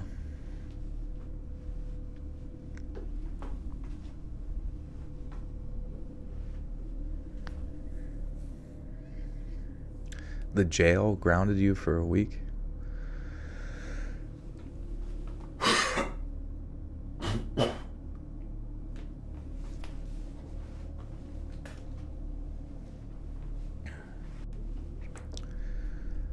Mr. BRM, what up?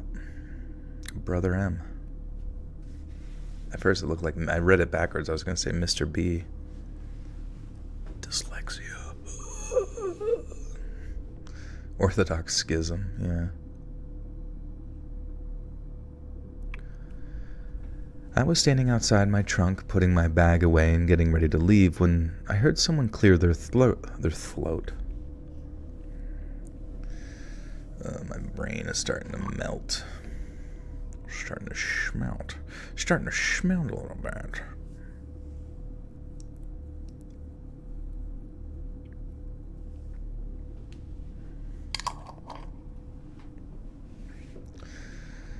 But I don't know, I remember in the previous season of The Boys, and seasons 1 through 3, there was a lot more moments of just like, oh shit, you know? And I haven't felt that this, like, for even one episode this season, which kind of blows. We ever stream games? I did that in the past, but like not a lot of people would show up. It's like hard enough to get where we're at right now with numbers. And I feel like with like gaming, I mean, maybe at the end of, I don't even know what I would play. Like I played through Animal Well, and that was pretty chill. Hey, Paige, thank you for the 5. Thank you so much. You're welcome, my friend. Hope your birthday's going well for you. Snagglepuss. Boohoo Reacher, Boohoo the Boys. You're not a fan of either? Yeah, that's fine. But I haven't really watched that much of the Reacher stuff, but it just seems like someone described it as like tough guy porn, where you like, you know, you have like these fantasies in your head of like coming across like tough and tumble fellas, and you're going to be the one to teach them a lesson because you post on Reddit r/stand up for women and the rights of the downtrodden, and you went to the gym a few times, so now you have the right to beat anybody up. Janet Dillingham with the 5. 10 with the 10. Thank you for the 10, Janet. Appreciate you. Atheism horror stories. Yeah, that's just every communistic regime. I guess really all totalitarian regimes kind of have a pretty strong aversion to religion, or they use it to do the negative. Hey, what you said was pretty sexist. Prepare to eat a fist. You punch someone in the face until they vote for Kamala Harris. I'll teach you how to think. I'll teach you how to think exactly like me.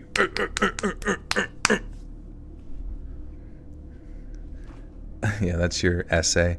I think totalitarianism is bad. When the government is mean to people, that is no good.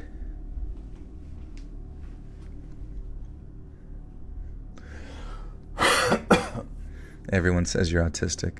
Like as soon as they meet you, you're like, hello. And you're like, hello, are you autistic? You smell like it.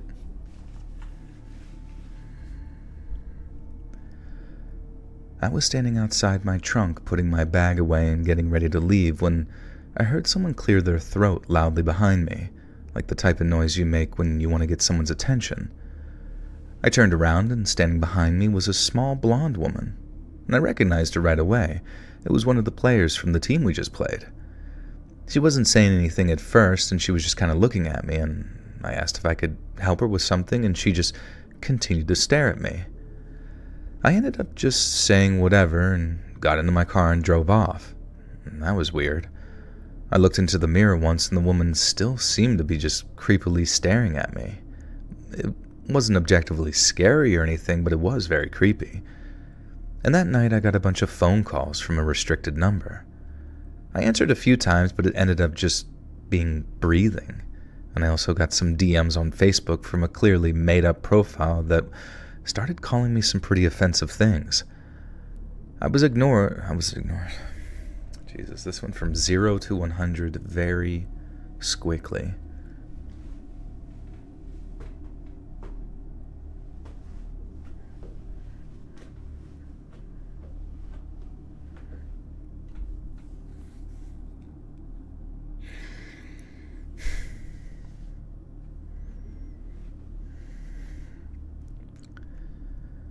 I was annoyed, but just ignored my phone for the rest of the evening. And this went on for a few days, but then stopped completely on the 4th day. I figured whoever had a problem with me was over it by now. And the next week came in volleyball. The next week came in volleyball. They had sex with the volleyball. And after our game, we decided to hang out for a little while before calling it a night.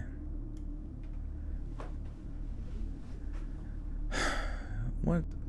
The next week came in volleyball. It was Wilson. They had sex with Wilson. Do you think Tom Hanks had sex with Wilson on that island? And that's why he was so distraught upon losing him? There had to be some sort of strange dynamic there. How old was Wilson? That's the real question.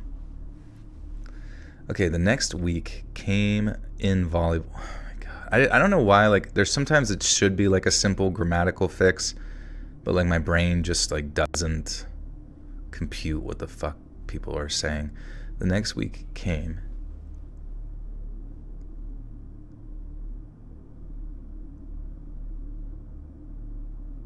The next week came in volleyball. Smash or pass, volleyball Wilson.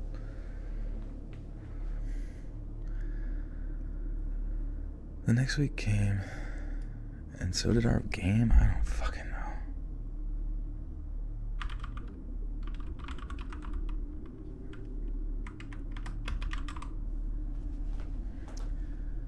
The next week came, and so did our volleyball game, and after the game, we decided to hang out for a little while before calling it a night. Inside the bar, I saw this handsome man. Inside the bar, I saw the handsome man from the previous week.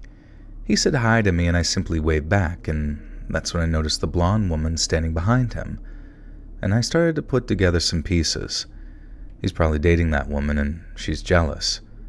Well, I didn't want to be some homewrecker, so after my little wave, I just pretended like I didn't see him. And the rest of the night, I could feel her staring daggers at me from across the room. It was uncomfortable and I just wanted to leave, and so eventually I did. Those restricted calls came back that evening, but I just turned off my phone. And nothing happened all week until it was time for volleyball once again. The night was like all the others, except I did feel a little anxious. I didn't want to see that handsome guy again and then just be weirdly stalked by this strange blonde woman, and I was doing my best to focus on just the game, which was going good for the moment. And at some point during the game, I heard someone yell behind me, "Watch out." And I turned around and saw a volleyball fly by my head. And before I could see what was happening, that small blonde woman ran from the side with a bottle and smashed me over the head, screaming at the top of her lungs. I felt the bottle crack my head, and I vaguely remember trying to get myself into sort of a fetal position so this woman couldn't cut me or anything with that now broken bottle. To me, this all felt like slow motion, but it was only about 10 seconds. Two of my teammates grabbed this woman and held her down as she tried to whack me again with this broken bottle, which would have done some major damage. She wasn't saying words either, just screaming like a banshee. The cops arrived after they subdued her and arrested the woman. I was looked at by an EMT when they came and apologized. Why would the EMT apologize for her behavior? What? Oh, the man came over. South Africa. Thank you, Kelly. Good to see you. Wilson was saved by a dolphin pod. Yeah, they should, if they're going to do a Gladiator 2, I think it's important that we do Castaway 2, just to follow up what's going on with Wilson. Wilson! No! I feel like they really didn't dive into him going crazy. He was going crazy, wasn't he, a little bit? How long was it? Like a few years? I feel like they really could have, if they wanted to, delve into his madness. There's a skull hiding behind the trees just above your left horn. Wait, really?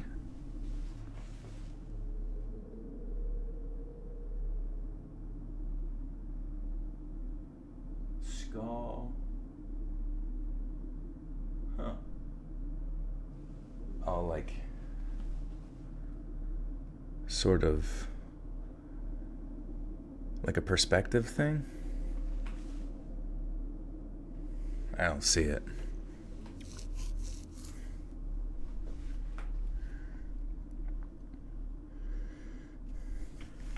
Yeah, was the island he landed on, was that Epstein's island? Did they ever explain that? I was being looked at by the EMT with the I was being looked at by the EMT, probably going to need stitches, when that man came over and apologized for her behavior. And he went on to tell me that she was not his girlfriend, and never had been. She was a friend of one of the girls on his team, and she apparently was obsessed with him. He had to tell her several times that they weren't together because she kept telling people that they actually were dating, and she even made a joint Facebook account for the both of them, even though there weren't any pictures of them. I'm not sure why they kept this woman on their team, but it was clear to me that her marbles were messed up from the very beginning. And I'm lucky I only left with that sort of...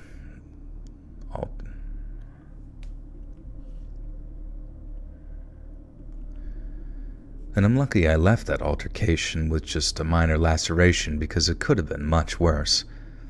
Anyway, I'm done with volleyball for now.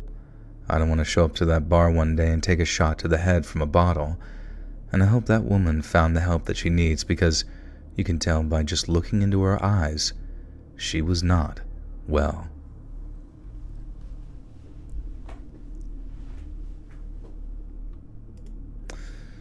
Alright, story 6.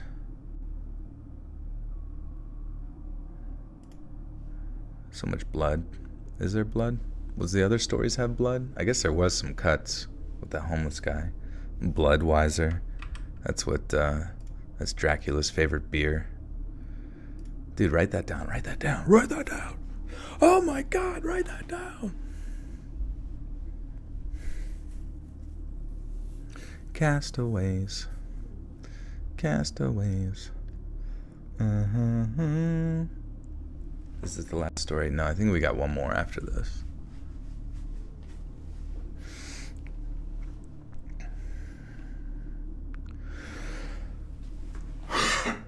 Now, I'm sure that joke already exists. Actually, let's look it up. Chat GPT. What's Dracula's favorite beer?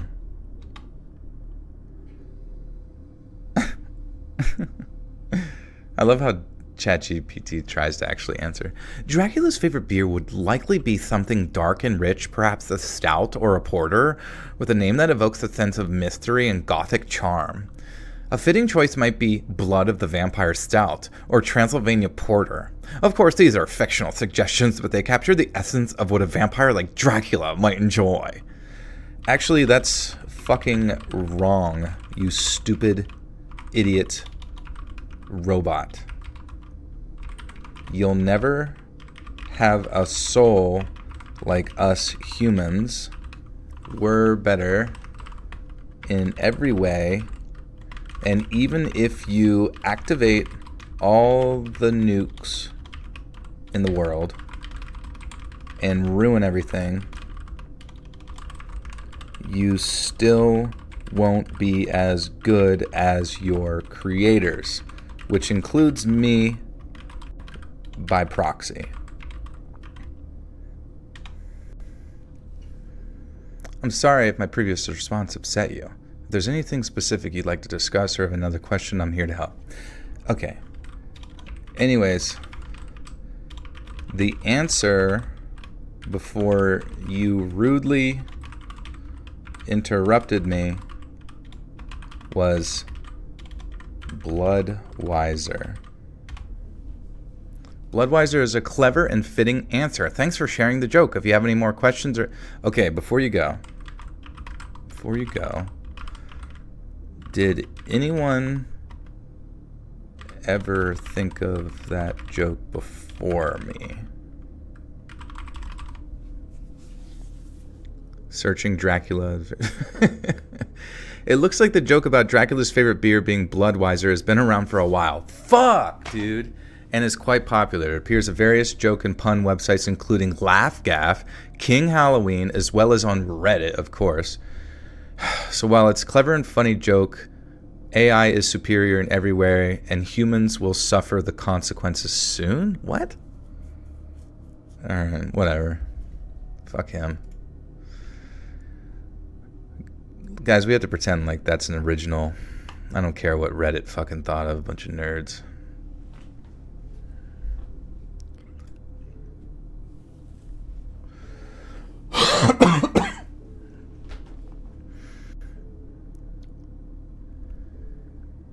I was 18... Fuck. When I was 18 years old, I went on my first major trip alone without my family. While I wasn't completely alone, I was with my friends Mike and Stan. It was 2013 and we made the voyage to a small town on the outskirts of New Jersey for WrestleMania. And let me first say that the three of us are huge wrestling nerds and still text about it to this day, even though we all live in different states. Back in 2013, this was going to be the greatest weekend of our lives. For those that don't know, WrestleMania is kind of like the Super Bowl for wrestling fans, and this event was going to be at MetLife Stadium, which is where the New York Giants and Jets usually play. The main show was on Sunday, but the entire weekend was filled with special events. The hotel that we were staying at offered a free shuttle service anywhere within 10 miles, which was pretty amazing, and we planned on taking the shuttle on Saturday into town to do some of the activities. Stan got the address of one of the venues, and we gave it to the man who provided the shuttle service. There was a clear language barrier, but after a little bit of back and forth, we figured out where we needed to go. The man dropped us off, and we got out of the shuttle like three excited idiots. We didn't even look where this man dropped us off. Once all three of us were out of the shuttle, we realized that we were clearly not in the correct location. We were in a sort of rundown and sketchy part of town, it seemed like. Everything looked abandoned, almost condemned, and Stan called the hotel and told them that we needed to pick up... Fuck.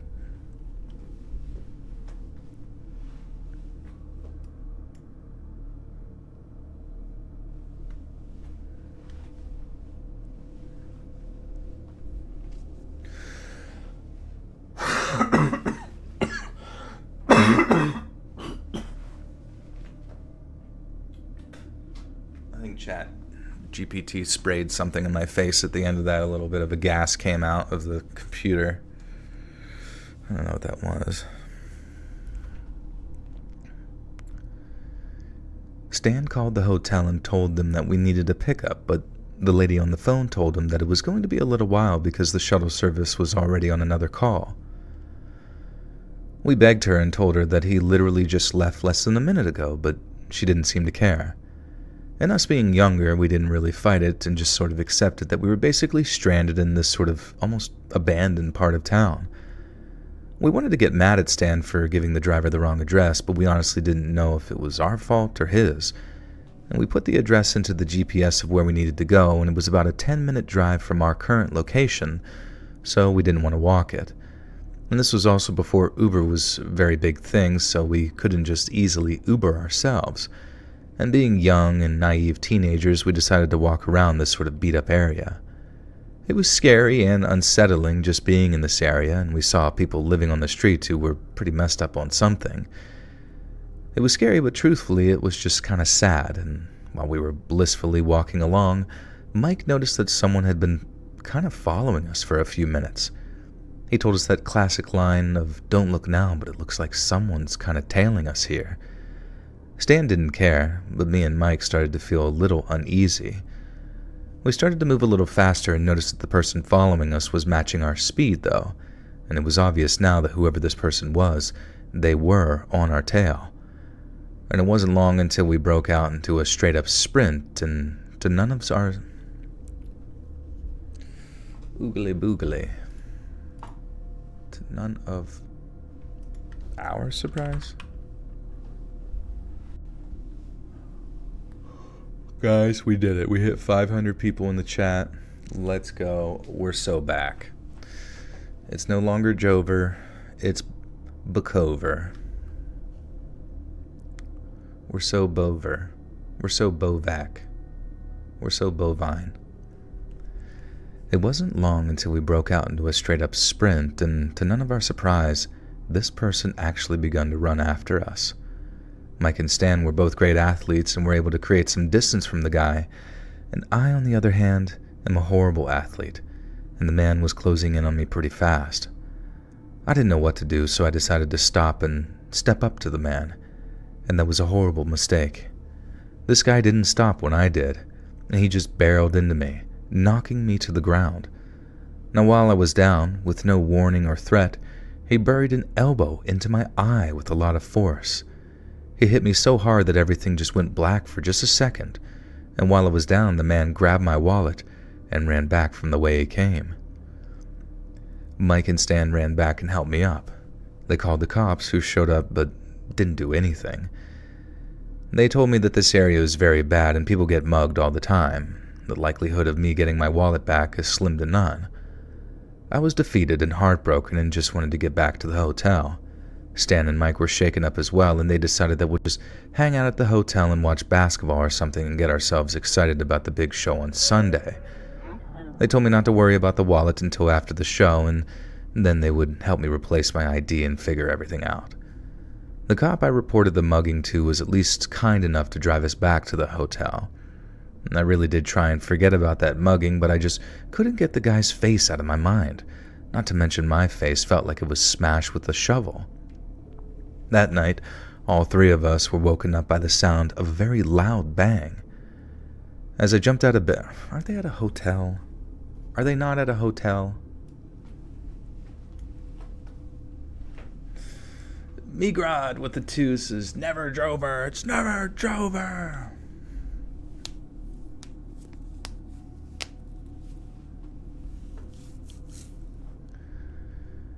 That night, all three of us were woken up by the sound of a very loud bang. As I jumped out of bed, I saw the single worst thing I could ever imagine. It was someone trying to open our hotel room. They had the door ajar, but thankfully I locked the latch so this intruder couldn't get inside completely. I ran to the door in an attempt to slam it shut, and in the brief moment before shutting the door, I saw someone on the other side. I screamed, telling Mike to call the police. Stan tried to be some hero and unlocked the door to chase after this intruder, but by the time Stan got to the hallway, all he saw was the door to the stairs slamming shut. While we waited for the cops, we were trying to figure out what had just happened, and then it dawned on me. Someone might have stole my wallet, and inside the wallet maybe there was a room key, which not only had the name of the hotel, but also a little piece of paper with the room number on it. I don't know. The cops came, and we all just reported the incident to the hotel, which was able to move me and my friends to another part of the hotel. And I didn't sleep the rest of the night. I remember looking out the window at one point in the middle of the night, and I saw a man walking around the parking lot. I called the hotel lobby because, being young and stupid, I was scared to call the police a third time. And by the time I got off the phone, this guy was gone, and I never saw him again. We did get to the show on Sunday, but I couldn't enjoy it. Every person I saw with a dark coat made me freeze up. And when we got home on Monday, Stan and Mike helped me to pay for a new ID and even lent me some money until I got back on my feet. Somewhere out there in the world, some guy has my wallet, and even thinking about it now makes me cringe. I'm just happy that I remembered to latch the hotel room. I'm just happy that I remembered to latch the hotel room door that night. Maybe it wasn't related, maybe it was someone completely different, in which case, that might have been the worst night of my entire life.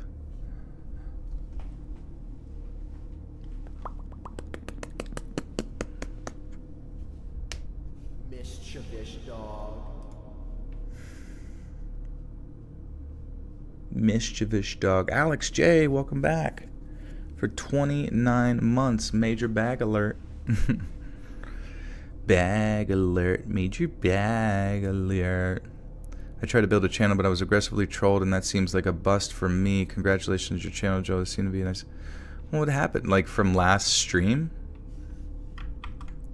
I thought you were like promoting your channel last stream, and did you get trolled in the span of that time frame? What happened?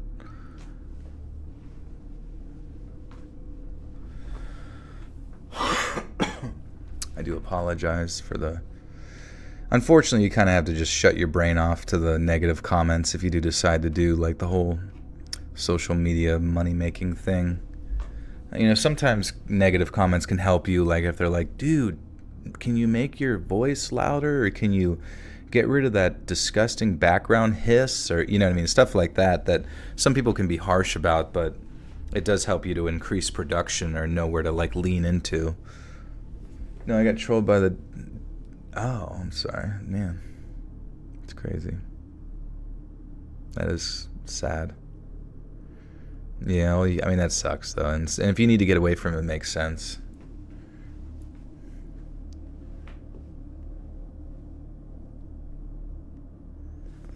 Alright, so this is the last story of the evening.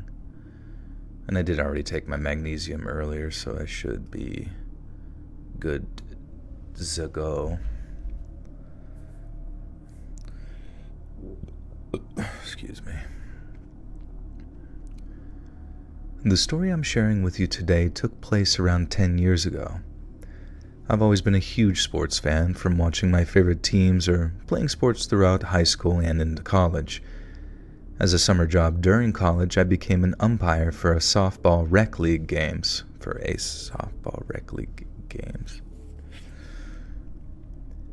As a summer job during college, I became an umpire for a softball rec league. Baseball was always my best sport, so I figured my game knowledge would transfer easily to umpiring, and from what I remember, I think I had to take a brief course to be qualified to ump, but there were no other qualifications other than experience within the sport and maybe a high school diploma or something. The league was desperate for help, so I was brought on right away. And this story takes place literally while I was umping my first game. Everything seemed to be going well. I shook off the first game jitters and was settling in. The game itself was back and forth, and we hadn't gotten any argument. The game itself was back and forth, and we hadn't gotten any arguments or comments from players or fans. Fast forward to the final out of the game, and there is a close play on a catch in the short outfield, and I immediately called out. Now, from my angle, it looked like the ball was trapped in the glove and caught for an out. I was pretty sure that I got a great look at it.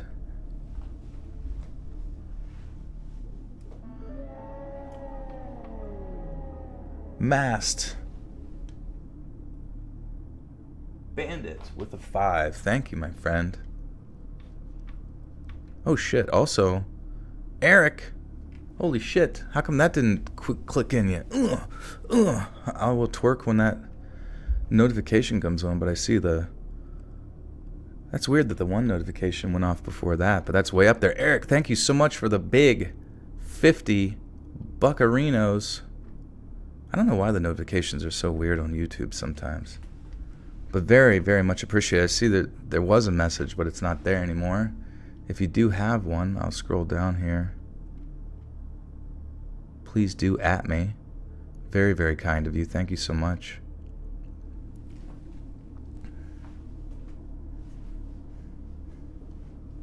What's up, Wolf Pack? Wolf. Thank you again, Eric.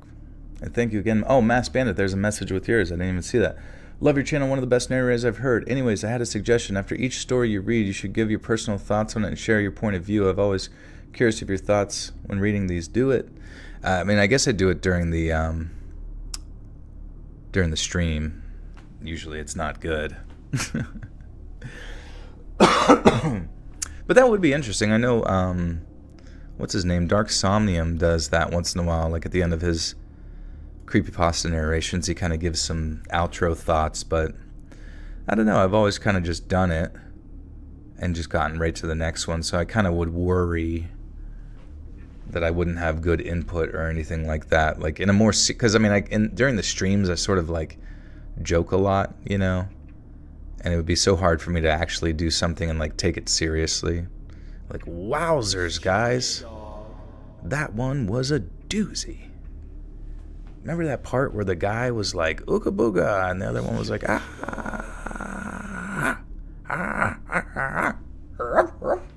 he started barking. Eric, thank you for the 5 gifters to Midnight in the Ocean, Vanilla Twilight, Gray Matter 88, Lucifer, Illmatic, and Sands. Thank you, Eric. Be sure to thank Eric for that. You guys now have access to bonus content. Do I ever cross streams? Yeah, more times than I'd like to say. Sometimes I'm trying to piss in the litter box and Pradeep comes in to piss too, and it just creates like a ripple in time. Rate the stories from 1 to 2. That one was a 0. I still can't believe the YouTube notification thing didn't go off. That's so strange. Sorry about that, Eric. Either way.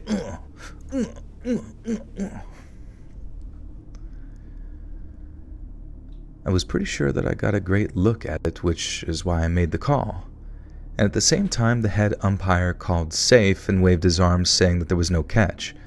And both teams are yelling and looking for clarification, so the head umpire comes up to me to discuss it. Again, this is the last out of the game, and the head umpire says that he had the best angle and that we're going to have to stick with his call. Being my first game, who was I to argue? So I just let him make the final call. He then told me that I should get out of there quickly because people are probably going to be upset and we should try and just take some of the heat off if...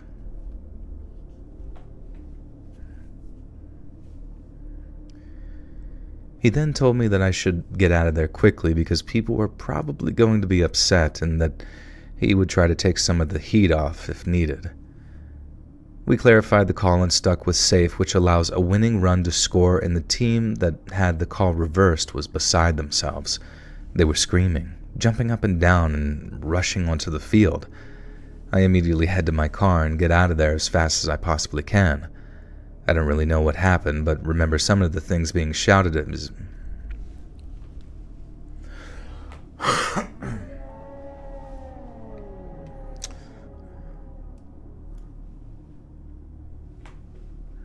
Masked Bandit with the 10 says, okay, so what we have to do to make it happen. I disagree. I love your perspective. So what if you joke around? That's the fun part. That's just me, though. Also, I wanted to say much love to you, brother. Thank you, Masked Bandit. Much love to you. I guess I just worry that deviating too far from the formula of the typical videos might, because sometimes a story's not great, and that in and of itself might cut into watch time where people sort of just check out or whatever, So I kind of worry that if I added something at the end that was radically different as far as input goes, that other people would be who typically listen to the video might be what the fuck? Why is he talking about it now? I never, and then they just click off or something. But thank you. I do appreciate the input, though. Thank you for the donations. Jade, you got new glasses. Nice, dude.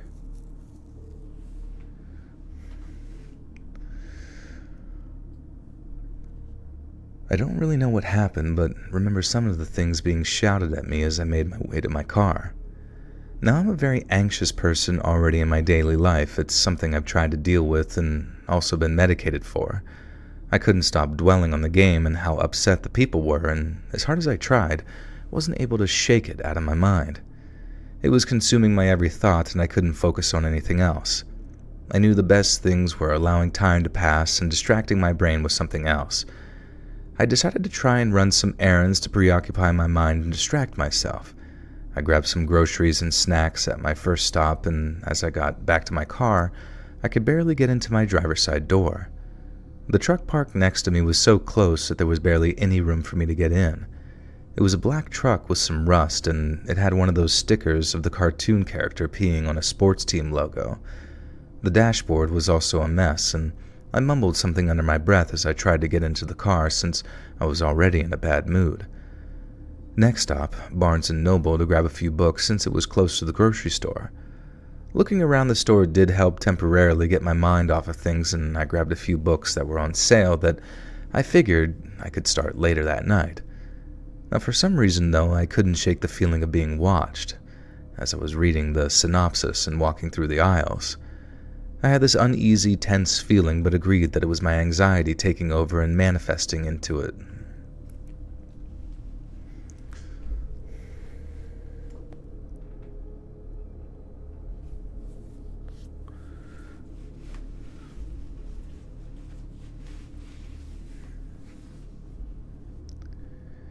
I had this uneasy, tense feeling, but agreed that it was my anxiety taking over and manifesting itself into different forms. I walked back to my car, got in, and as I got ready to leave, I saw that same black truck was parked across from me in the parking lot. Weird, I thought, but no one was in the car, so I chalked it up to just simple coincidence. I grabbed some food, just wanting to get home and curl up on the couch and watch a movie. I got home, closed the blinds, put my phone on the other side of the couch, and turned on the movie Clue and just started eating. Now about 15.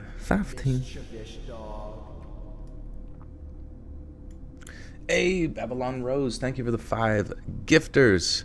To Survivor Girl, Hazel Oldham, Lucifer Debbie Long, Paul A, and Filbert. Welcome, friends. Be sure to thank Babylon Rose. Thank you, my friend. They say your voice is too feminine, really. You have to lower it down.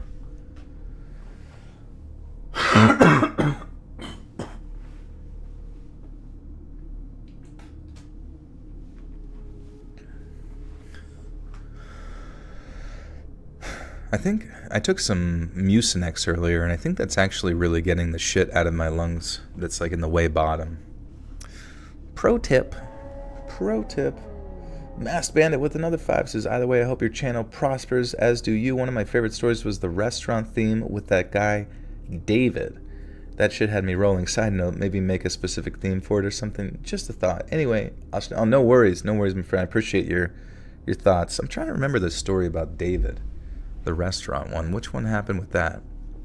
Is that the one where the guy jizzed in the pizza sauce or something? But thank you again.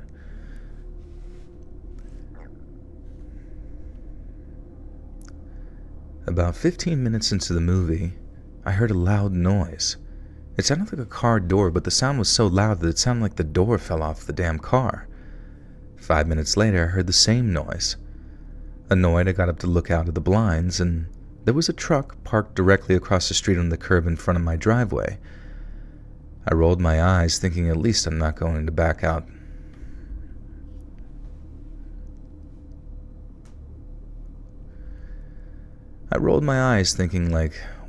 I guess I'm not going back out tonight, so I don't have to worry about backing out of the driveway. I headed into the kitchen to get more food and felt like I heard it might be raining outside. I didn't think there was supposed to be any rain. I thought that was kind of weird, and then the rain turned into hail, and it sounded like it was smacking off my roof. I looked out the back sliding glass door, and the motion light turns on, and I see no rain, and the noise also stops.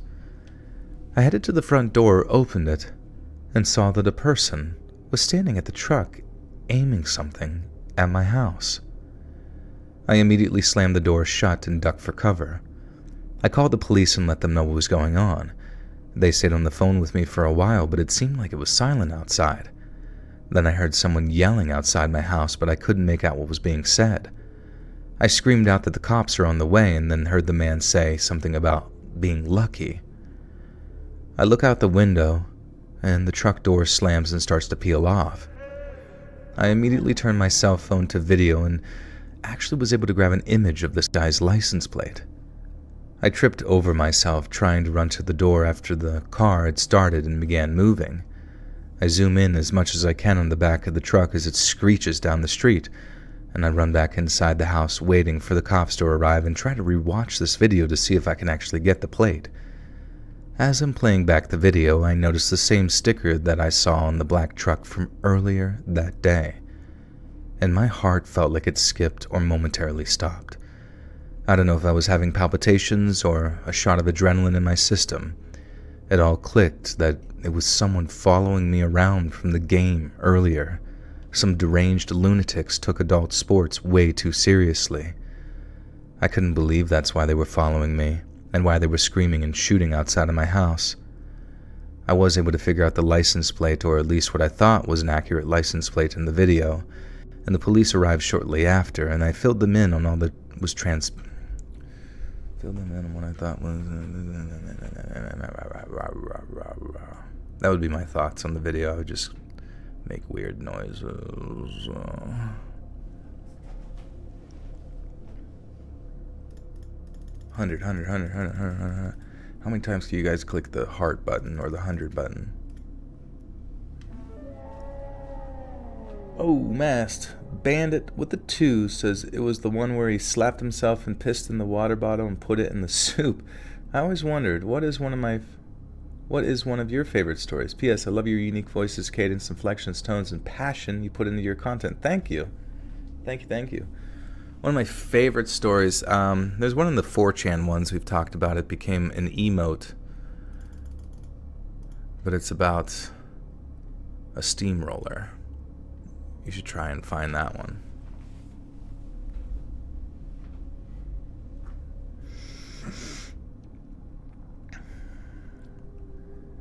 The police arrived shortly after, and I filled them in on all the transpiring. How is that a sentence?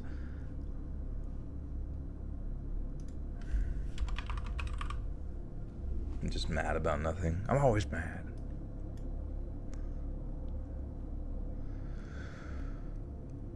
The cream dozer.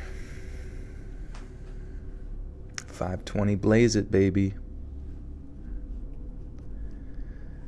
The police arrived shortly after, and I filled them in on all that was transpiring and what I thought happened, and gave them a vehicle description and also a copy of the video. They had to calm me down a few times as my anxiety was causing me to stutter and shake. They were extremely nice and seemed like they took that threat seriously.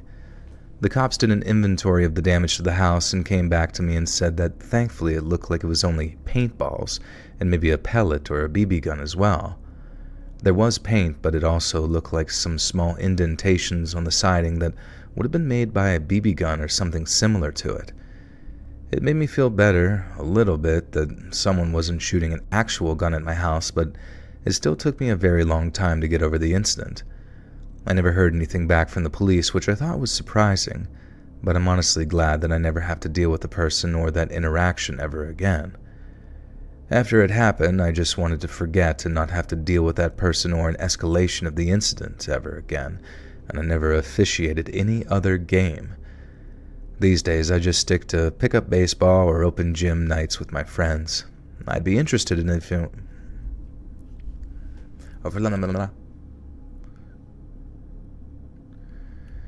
I'd be interested if anyone else has had any crazy experiences with a fan or player from an adult league. Feel free to reply to the story below and let me know what happened to you. You ever heard of Tim Minchin, one of my favorite comedians? Highly recommend if you haven't. Let's see if we recognize his face.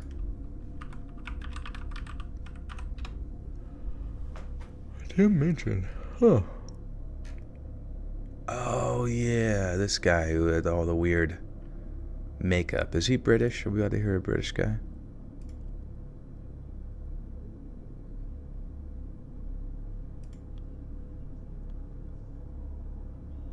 Yeah, he looks like a Russell Brand type.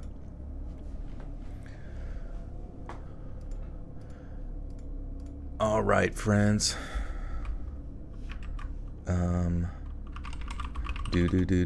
We've reached the end of the stories, and now we got to read the outro. And you guys have to think of something funny for me to say. Something offensive. Something that'll get me banned off the internet. Quickly now.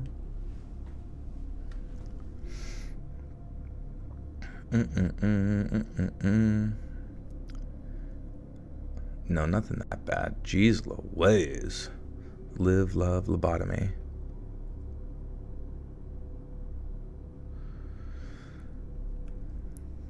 Hey friends, thanks for listening. Click that notification bell to be alerted of all future narrations. I release new videos every Monday and Thursday at 7 p.m. EST, and there are super fun live streams on Sundays and Wednesday nights. I'd love to see you there. If you got a story, be sure to submit them to my email at letsreadsubmissions@gmail.com, and you might even hear your story featured on the next video.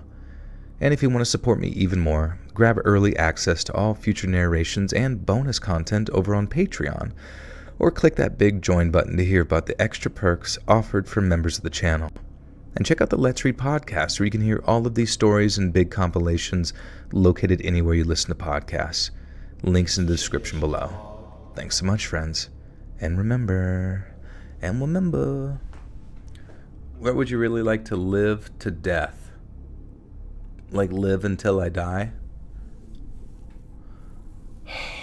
Shit, dude, I don't know. I feel like I've come to realize, like, in life, the most important things in life isn't so much where you're at as it is who you're with. You know what I mean? If I was born on Mars, and Mars kind of sucks, if I had my family and friends there, that, to me, the familiarity of all of that is much more appealing than just the geographical location. Eric, thank you for the 5. Thanks, Joel. Good night. Good night, my friend. Thank you again so much. And Masked Bandit, thank you for another 5. Says, you ever notice how every time you reach the end of a story, there's an ever so slight pause that you take to wrap it up? I've always noticed that. It's like a shift in the air or something. Your tone changes and the pace slows. Perfect way to tie it up. It's weird, though. I do it so much now that, like, if I don't do it, it feels weird. You know what I mean? It feels like it ended too fast or something, and I feel like that pacing kind of like lets everyone know, all right, we're done, kind of thing. And remember, always wipe your ass to vote for Johnny Bravo. Johnny Bravo. Oh, do the monkey. Greg, you are moving to Mars. You have no choice. Don't try to be funny. Either they ain't cool. Just say whatever you want and let it flow. Let it flow, dude. For sure, for sure.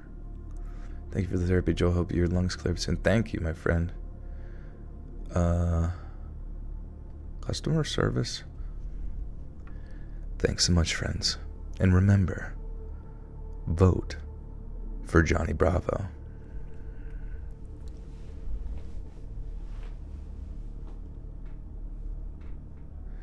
Know that people tell me I'm funny, but I don't laugh at my own stuff because that's corny and I'd feel goofy.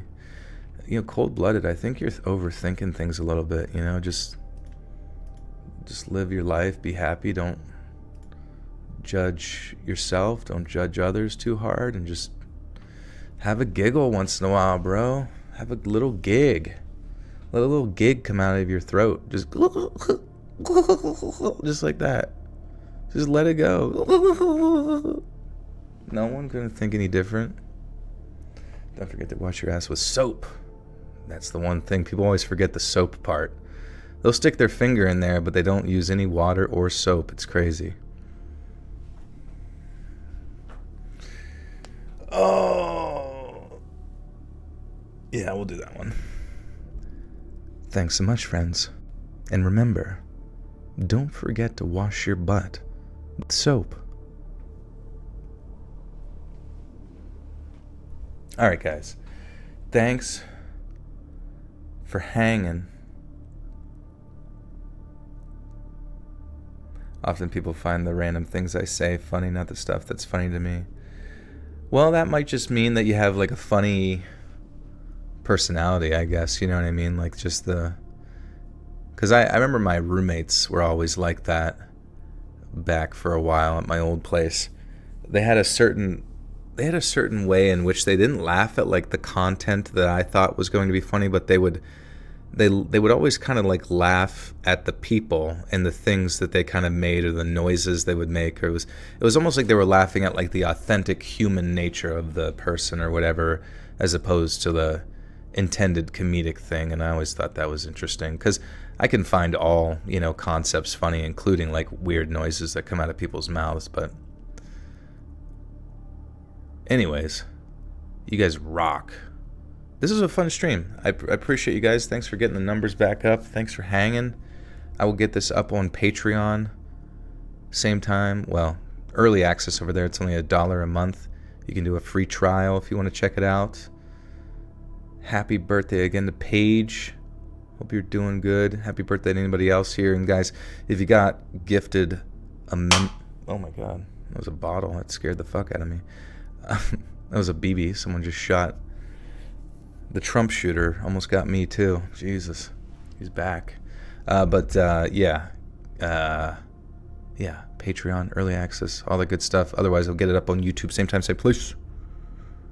Tonight, between 7. Well, it's gonna be 9 p.m. I say 7 p.m., but it's 9 p.m. I don't know what it is. In the summer, it just seems like it makes more sense to like release at dark, as opposed to it still being light out at 7. You know what I mean? Does that make any sense? Yeah, I almost got my ear pierced at Claire's with a fucking .22 caliber. But alright guys, follow me on Twitter at Let's Read. Follow me on Instagram at letsread.official to be kept up to date when I go live for the next live streams. Hit that notification bell, and I will see you guys again soon. Masked Bandit with another one before we go says, where do I actually go physically to enjoy these streams? I always join through YouTube, but I don't know if you have love it's somewhere else. Sorry for the no, you're good. Also get better so we can enjoy the sexy way. I'm on the tail end of this. We're doing good. But yeah, if you guys want to check out the old streams, they're always up on YouTube in a playlist called streams, but there's also a tab on the YouTube main page of my channel that says live, and you can find mine, or you go to other channels, you can find their old live streams access there. But I just put it also in a playlist because then you can just go through them if you want and just zonk out to those, or put them in the background for funsies and catch up on all the lore. But alright guys, love you, appreciate you, thank you so much for the support and donations tonight. Very kind of you guys, being awesome as always, and I hope to see you again on this Wednesday night for another stream. I'll keep you posted. Alright, goodbye.